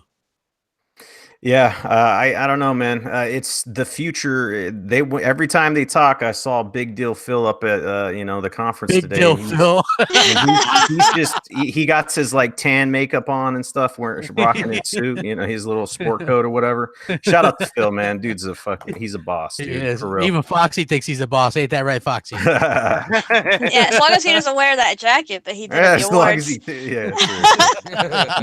But they every time they get, man, they talk about billions. They're like, it sounds like it's the Austin Powers movie, you know, 1 billion gamers. You know, it's like they're focusing on that B word, man. It's like that word for them now. It's billions of gamers. We don't care about those millions of Xbox gamers. You know what I'm saying? They do, because they said, you know, the player base is the most important. Like, the content is first. And it's just like, they want gamers. They're like, okay, screw the word console. We just want gamers. So that's like all inclusive for them. So, well, check this out. That whole billion thing, I hear what you're saying in terms of, like, you know, console gamers, people who supported Xbox and everything like that. But that term billions is what got Microsoft, Xbox, and AMD so close together in terms of a partnership, because you even saw it on the AMD the keynote today. You know, when Phil came out on stage, they kept talking about the billions of gamers and how they're partnered together to deliver the hardware, you know, to solve the issues that would go from multiple devices and everything like that. It's that keyword billions that got AMD to be like, you know what, Phil, you're a genius. Yeah, I mean, people underestimate the power. It's just, I don't think that, you know, it is what it is. Microsoft, I mean, they surpassed Apple with their you know, the gross, what their company's worth. And then this partnership with, like, when I was looking at the way that these two were standing by each other, AMD, you can tell. it's just like, damn, you guys know that, because she was like, when they're talking about back compat, she's like, man, we had to put some work in there, Phil. He's like, yeah, you did. You know what I'm saying? It's like they've been working together to get the Xbox One X the way it is. Like she was legit saying, hey, yeah, we had to put some work in there to get that back compat working for the original and then up and up. It's just like this partnership.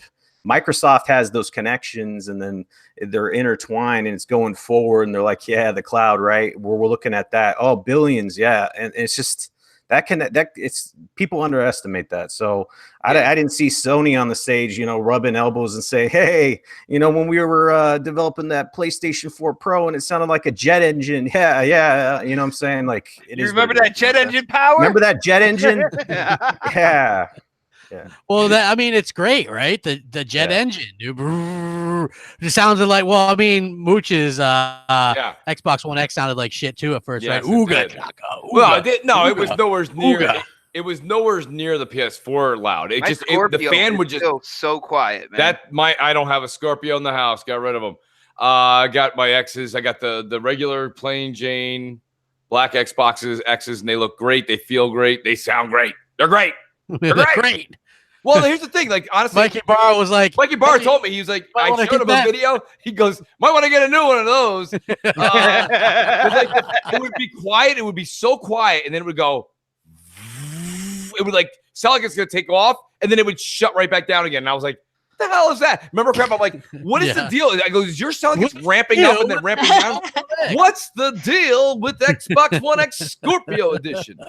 So yeah, I don't know. I think I don't know. For some reason, I haven't had a problem since. But that's the thing, though. You know, I don't know how you guys feel, but since I went through that with the Scorpio, and one of my first PS4s was very loud, now I get the quieter Pros and the whole nine. Now we're going into the next generation in a year and a half. And it's like, oh, shit, here we go again. Because, you know, we're all going to be like, you know, first day buyers. So it's going to be like, we're all going to get home or hope we're not in that 1%. Both companies hope we're not in that 1% of the, you know, the lemons that go out. And it's like, ah, shit. You know what I mean? It's just like we're just getting comfortable. You know, you come home, turn on any console you have. It works. It feels good. Everything's good to go. And then all of a sudden, we're going to go through that little, like, bump in the road. There's always that little bump in the road. You have new hardware, man. Midway Monster says that's why they will keep the S around for 5 more years. Quantity over quality in a lower common denominator sense. I don't know if they're going to keep the S around I don't know about that, Midway. I think it's going to be – I think the X will be around for a while. The S is going to be – I think they're going to do away with the S. Maybe not day one, but I wouldn't say it'll be – I don't know if it'll be around 5 years.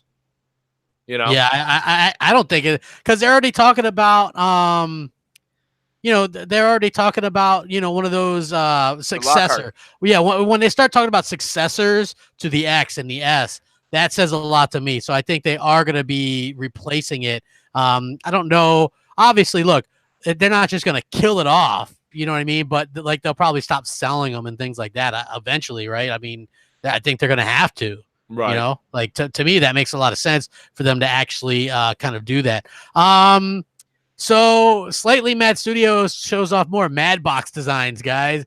These guys are like, I don't know. They're arguing with people on the internet and says the console is going to be easy to develop for. It has 3 huge conglomerates ready to invest.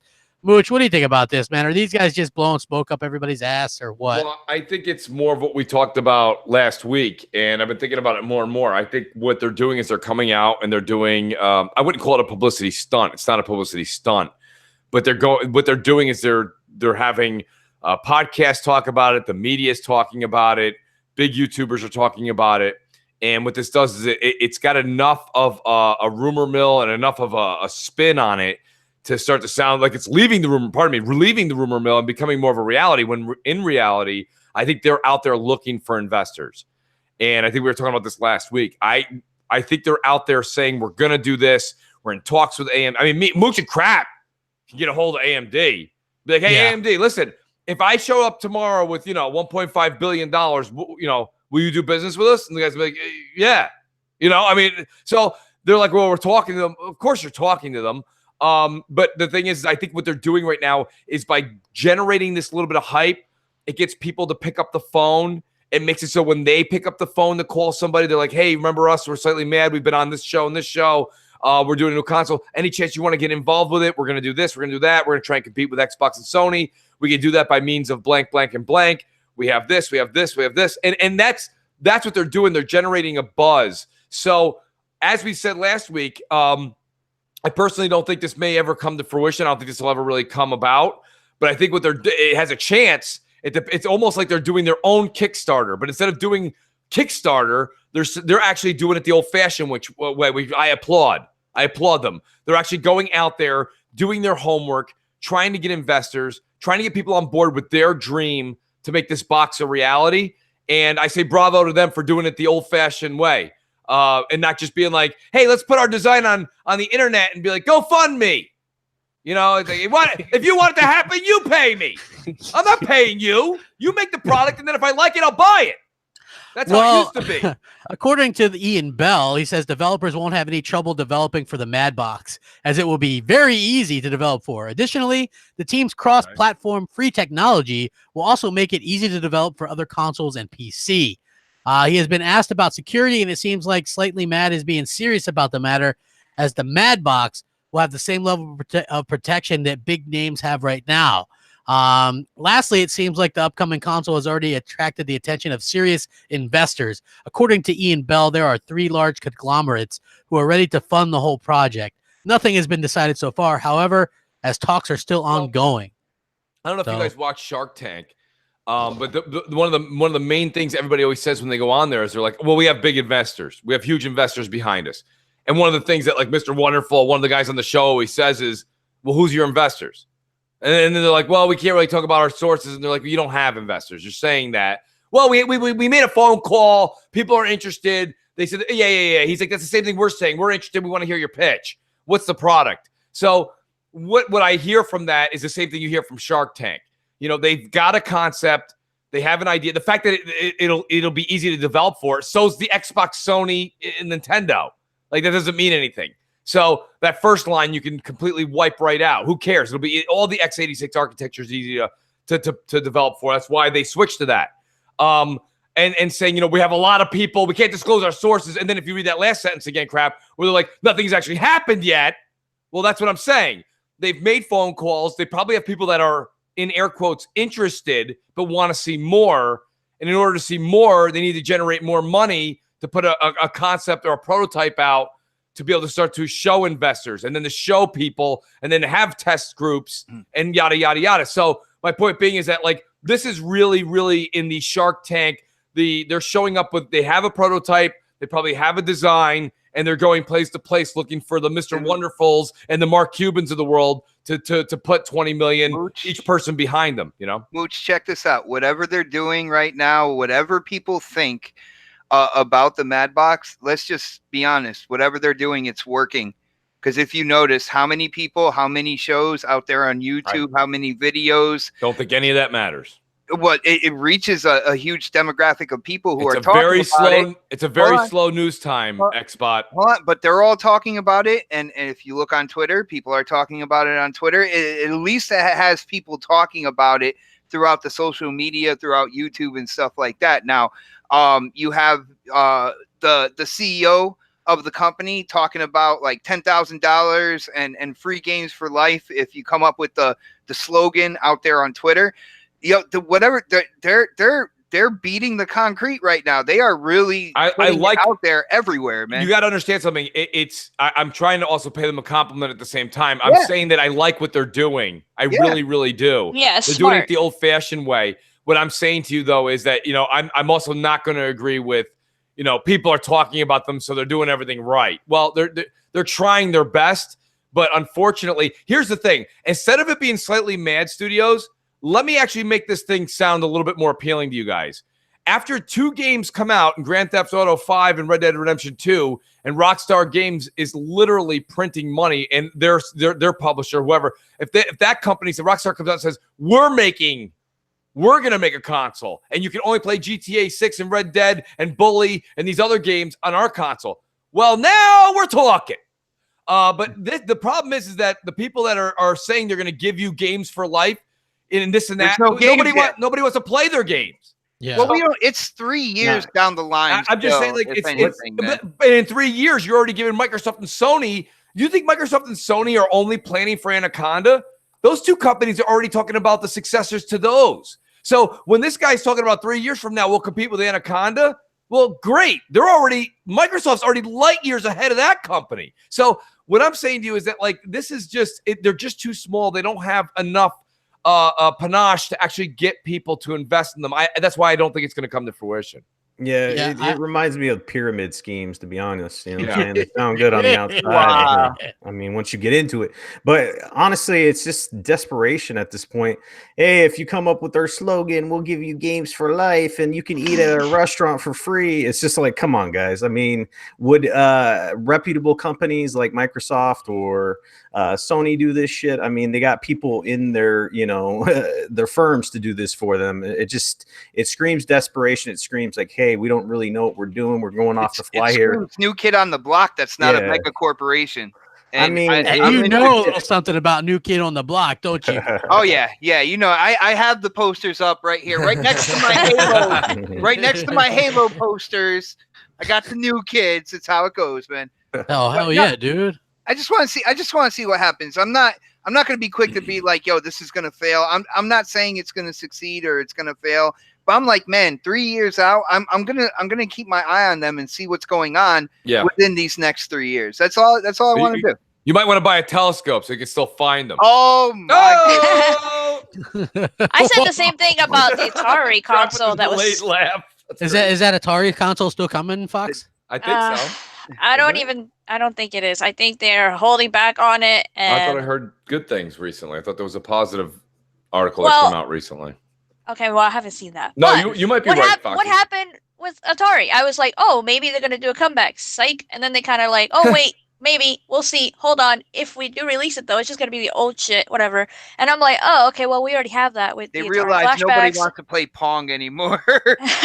Yeah, but you would think that they have, like, upgraded versions of their games. Nah, they were like, no, we weren't planning on doing that. So I can see, like, I can only speak for this company as what I'm seeing right now, which is, it seems smoke and mirrors. It seems very publicity stunty or whatever. Good. I don't know. That's a good publicity stunt. That is perfect, actually. That is exactly what the word I was looking for. What it looks like. Yeah, it does. It looks exactly like a publicity stunt.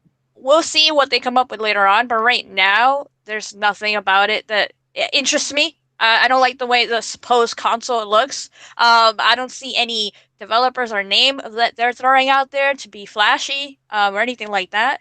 So, I mean, even, like, I know Nintendo, and this whole situation with Nintendo was obviously different, but they did come from the Wii U, which was pretty bad with their party, but as soon as they announced the Switch and they were showing stuff about it, they showed developers that were going to support for third party right away. They were letting people know that that's what's going to happen. You would think that this company wants to show off those 3 investors or whatever, but I don't know.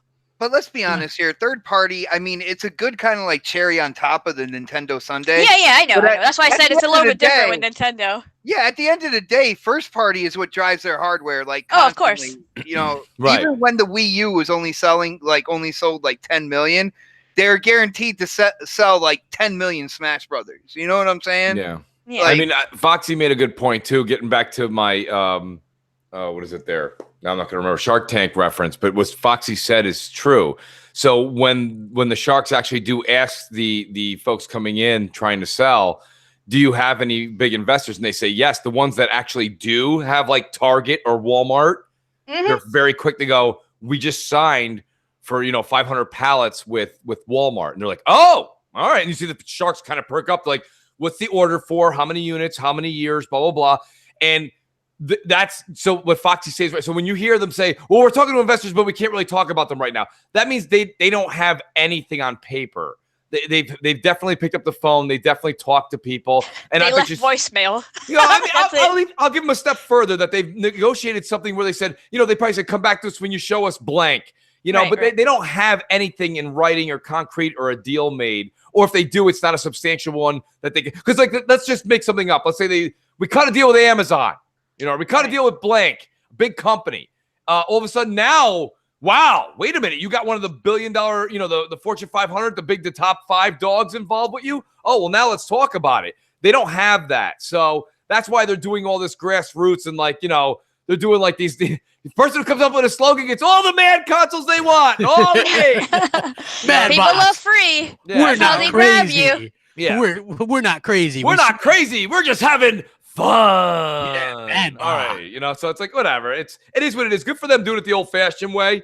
You know, if they put out a great product, man, I'm all ears. I think we're just talking about it because it's a slow time in news. Hey, everybody hit that like button. We really do appreciate it. Yeah, I do think that I thought that was kind of hilarious though, that they're just like all about the publicity stunts. You know, just man, publicity stunt, trying to get interest so they can go back and go, hey, you know, people are really interested in this, but I really don't see a lot of interest in it right now. You know what I mean? If you Like, want to it get just- that Project Cars 3, man, it's only on the Mad Box. Man, no, thank you. I didn't want the first two. You know? Stephen Roush in the chat says, Mooch, if it's only on paper, then how can it come out in 3 years? I don't think you understood what I meant. I meant the deal is cut on paper. I meant they don't have anything. I don't mean they don't have a concept. They probably have a prototype. What I'm saying to you is that, right? I'm saying that what I meant by paper is they don't have anything inked with a company as an investor or nothing substantial. They probably have a few small guys, but they don't have, they're out there still. They're still looking for somebody big, and that's why they want to get all the media attention they can right now. Which that's how you do it. So I like what they're doing. Like I said, I actually applaud them for doing it the old-fashioned way and taking your product and going door to door and being like, I have a hell of a product. I want you to back me up and let's make some money. I got this vacuum cleaner and I got this set of knives. You know? Yeah. Cutco knives sold like they were like the best-selling knives for like 20 years. They went door to door. So, dude, I almost worked for them. I'm saying, man. You know? In Connecticut, I would have made a shit ton of money going up to like Greenwich and those areas, man. But I was like, nah, I can't do that. I'm good. Oh, crap. Well, hold on, Mooch. This is something you'll probably be interested in. So Naughty Dog is hiring for designers still for The Last of Us 2. Yeah, I saw that. Do you think that this pretty much confirms that game's not coming out this year? Do you know what kind of designers though? Are they graphic designers? Are they multiplayer? Like, because I don't think. Well, I mean, first of all, Xbox. Those are valid questions because that would impact the schedule depending on which designer they are talking about. But let's assume it's the one that would put the game off. I didn't think it was coming out this year. I mean, Sony's not at E3. They're not doing Paris Game Show. They're gonna do their own PSX in December. This, in my personal, we all know 2020. Well, maybe whatever. We all know that. Next generation starts in 2020 for both consoles for the most part. And my point being is that why would you not, when you already have a successful method written down? It was a huge success, The Last of Us coming out just before this generation launched. They had it on PS3 the year right before. And I think that I personally think you're going to see The Last of Us 2 come out in either April, May, or June. I know that sounds like a lot, but April, May, or June of 2020. That's when I think that'll release. And it'll be literally like the end of the Macy's fireworks at the 4th of July. It's like that last like rip, like ends on the highest note possible, sells so many, sells more PS4s. It completely takes the number of PS4 sold and skyrockets it. It's the sales of software going to go through the roof. And it's a way to and it's a beautiful thing for them because they can be like, hey, buy a PS5 and also get The Last of Us 2 up-res. Dude, that's what I was going to ask you, Mooch. Do you think if they, because I'm kind of leaning towards where you're going with this. I'm saying not 2019, but 2020. 2020, yeah. All right. And my whole thing is with Sony, do you think that they'll say, hey, we're coming out with The Last of Us 2 as well on next gen, or are they going to wait until their console is launching and say, hey, by the way, we have The Last of Us 2 made for the PS5 as well? Yeah, you know what I'm saying? I do. They're gonna kind of use the success that they saw that the Wii U into the Switch had with Zelda Breath of the Wild. That they're gonna have the game. That game came out day and date on both systems. That was highly unusual, but was also successful. This is gonna be a situation where, listen, I talked about it on podcasts years and years ago. I love The Last of Us. You guys know that. We don't need to get into it, but The Last of Us Remastered was like $49.99 for like the first 2 years of the PS4's existence. and people were buying it like hotcakes. So my point still being, playing it now, like absolutely. It's one. It's my favorite multiplayer game on the PlayStation. I haven't played it since the PS. I played the shit out of it in PS3. I just don't play it on PS4. I'm waiting to actually play the remastered in its entirety again. I want to play it like 6 months before The Last of Us 2, kind of get refreshed on it again and then go in Last of Us 2.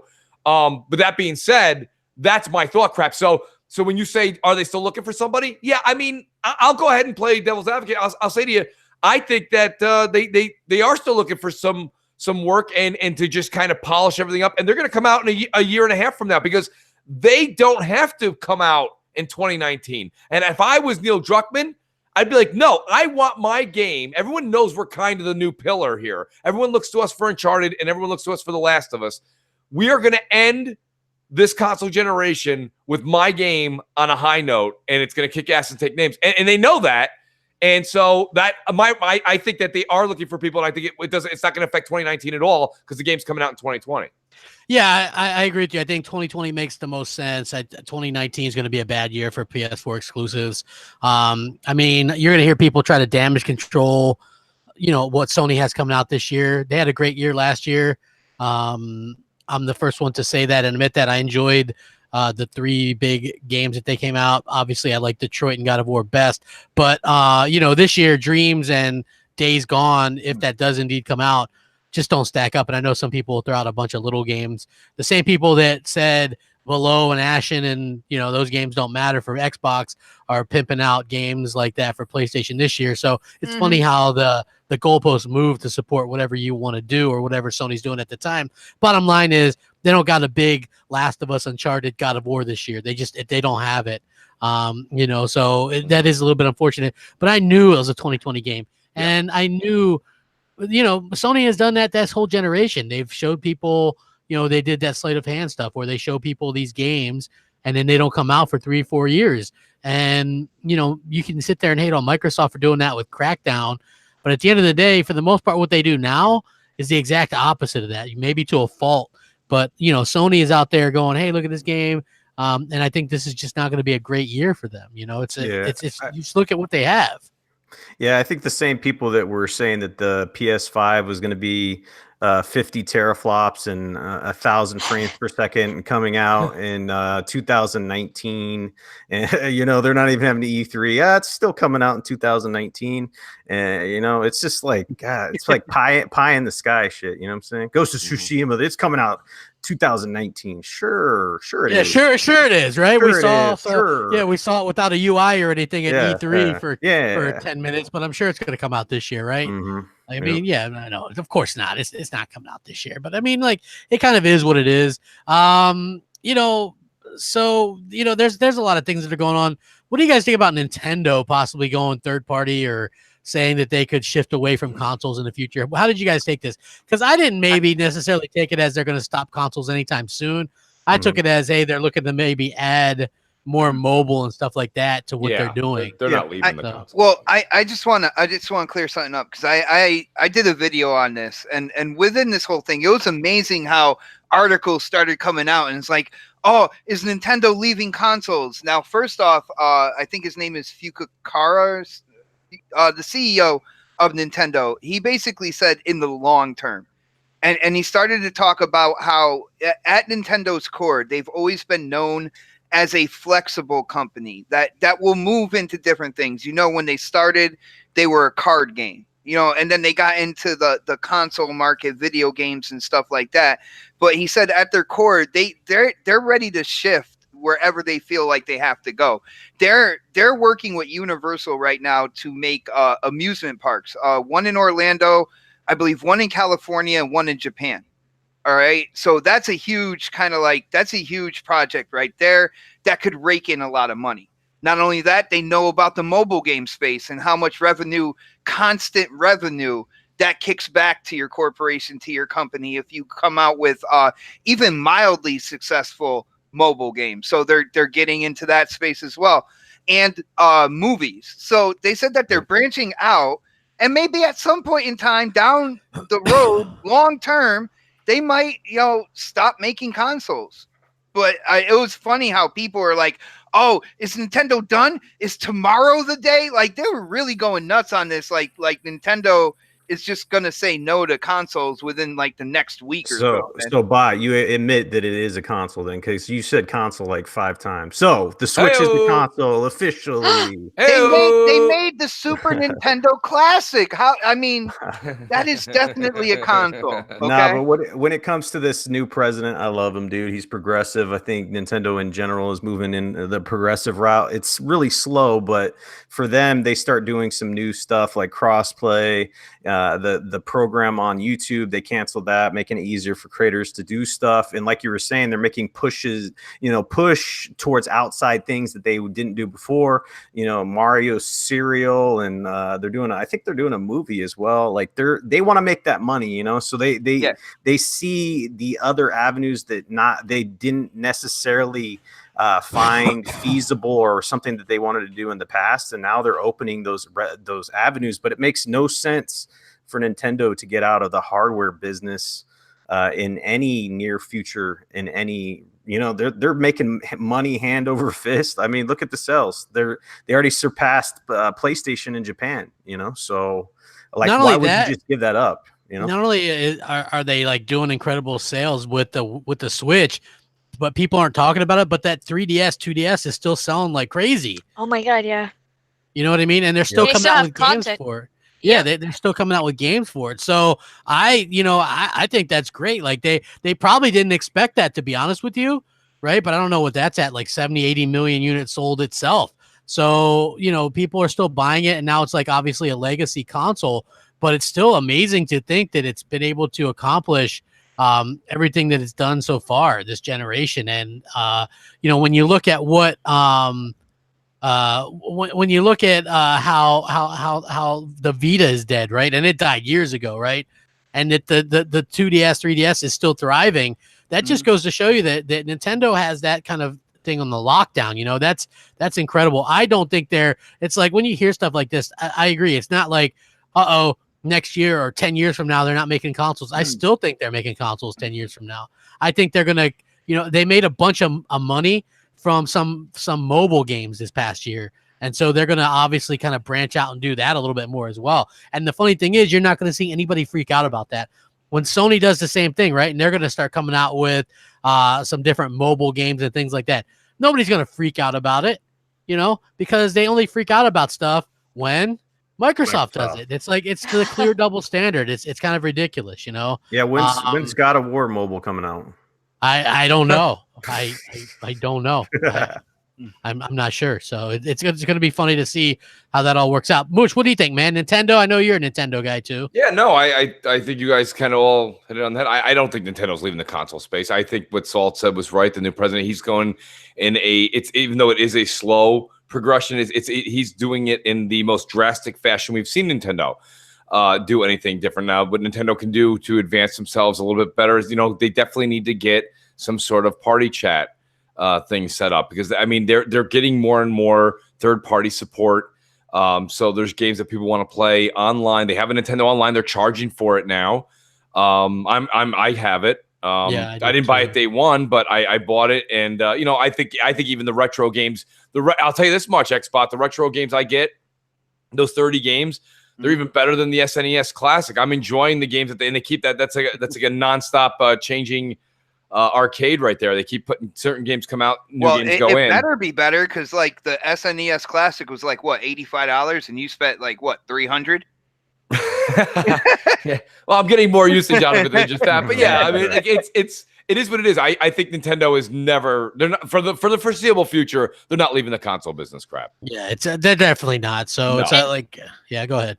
And if anything, they're just leaving it in the traditional sense, because they're already doing that little by little. They're going like how I always seen them. I always seen them as a mobile thing, because I always had the Game Boys. That was like my main thing when it came to Nintendo, even though I tried, the Duck Hunt, and I was like, this is amazing. I moved on to the Sega, right? So then whenever I did play the main consoles, it would be like at my friend's house or my cousin's house. I never really cared for owning a Nintendo console unless I had a Game Boy in my hand or something. So maybe in the future, they'll just stay on the go, and that's about it. Or maybe they'll try something different. So maybe just in the traditional sense of a console. You know, Foxy, I am so glad you said that, because if I said that, I know Salt and Mooch would have tried to tag team on me real quick. Yeah, they would have Eiffel Towered you big time, bro. Crazy. Elemental Pino says, why does Sony and Nintendo have gamers double dipping to buy the same game again and again? Remaster should be damn near free if you owned it via digital purchase on their stores. I don't know, man. That's just another part of what Microsoft does, man. They're giving you free updates and all that kind of stuff. You know, I think they've done an incredible job with doing that. 4K updates on a lot of games. So, you know, I think that's awesome. And I also think that, you know, Sony should be a little bit ashamed of themselves for the way that they've done that. Nintendo, I'm not sure what they're Nintendo. They seem to get away with whatever the hell they want. Yep. It's crazy, to be honest with you, because it's like they have no sort of, you know, nobody really cares. Like, honestly, look at the lineup they have this year. Well, didn't they just come out with a Mario game that was on the Wii U? And a lot of the game, like the Zelda game, was on the Wii. Like a lot of the game, and I get it. Nobody owned a Wii U except for a few suckers like me and Mooch. We have one in the house, dude. I got to be honest with you, that game. Me and Salt were talking about it earlier today. That game is fantastic. It's probably one of my favorite Mario games to come out. Everyone loves all these new ones where you can run Mario around in a circle 360 degrees and jump for an apple 8 times off of a tree and not reach it. I loved that deluxe edition that's out now. The one for the Wii U. I beat that game twice, ran through it twice, had such a field day with that. It's great for the family. It's good. It's a great 2D scroller in the sense to be able to say it still has today's graphics. It's very vibrant and colorful. So it's fun when you're like trying to play with the family and try to say, this is how games used to be, but they still look like today. It's not like I'm taking out the 8-bit system and they're like, yikes. Squint your eyes. Right, exactly. So this is a way for them to enjoy what we all kind of grew up playing, but at the same time, it doesn't look like it's like archaic. It looks fresh. And it looks modern. If any of you Nintendo fans are out there, Mooch is looking for a code. Hashtag mooching all day for that one. You're trying to mooch a Switch game. Mooch a Switch game. I know it. Tell me about it, man. It's literally it's one of the 8th wonders of the world. LG Nemesis says Sony has PS Now for all the old PS3 games. It's great. I disagree with that statement. Is he trolling me, guys? It might be. It might be trolling you. Yes. It might be a punk here. Come on. Yeah, I mean, look, nobody really cares about PS Now. I've tried it. The times that it actually worked for me, it was like really bad. And then some of the times it's like your internet's not good enough for this. So kind of is what it is. You know, I know all these people that hype this stream stuff, and I'm like, man, I can't even get 4G and when I'm driving. You know, like I don't really believe in 5G and all this nonsense.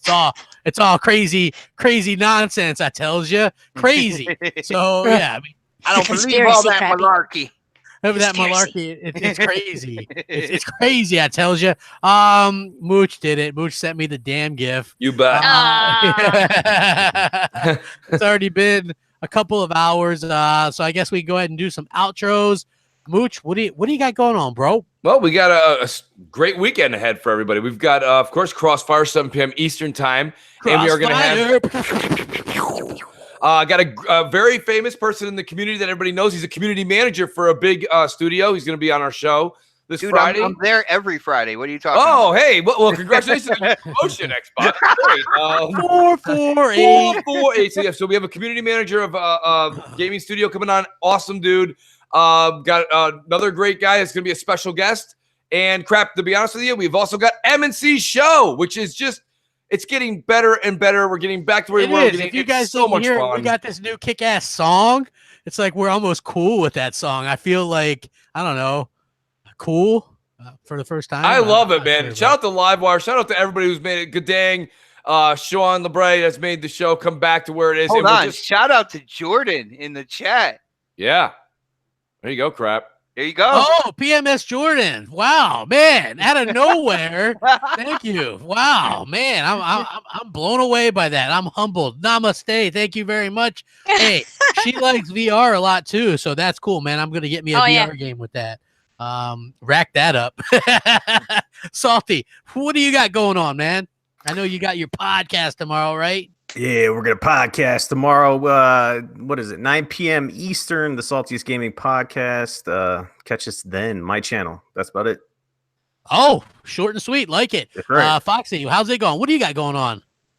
Not playing Until Dawn, I'll tell you that. Oh, Foxy. I already seen your Twitter header. It's Until Dawn. It's your new favorite game. Well, we made a deal, so I could have the banner just as long as I don't have to keep retweeting. Until Dawn is great. I'm just gonna.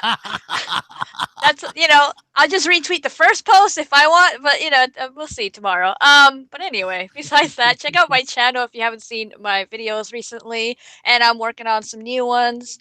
So yeah, I would appreciate that.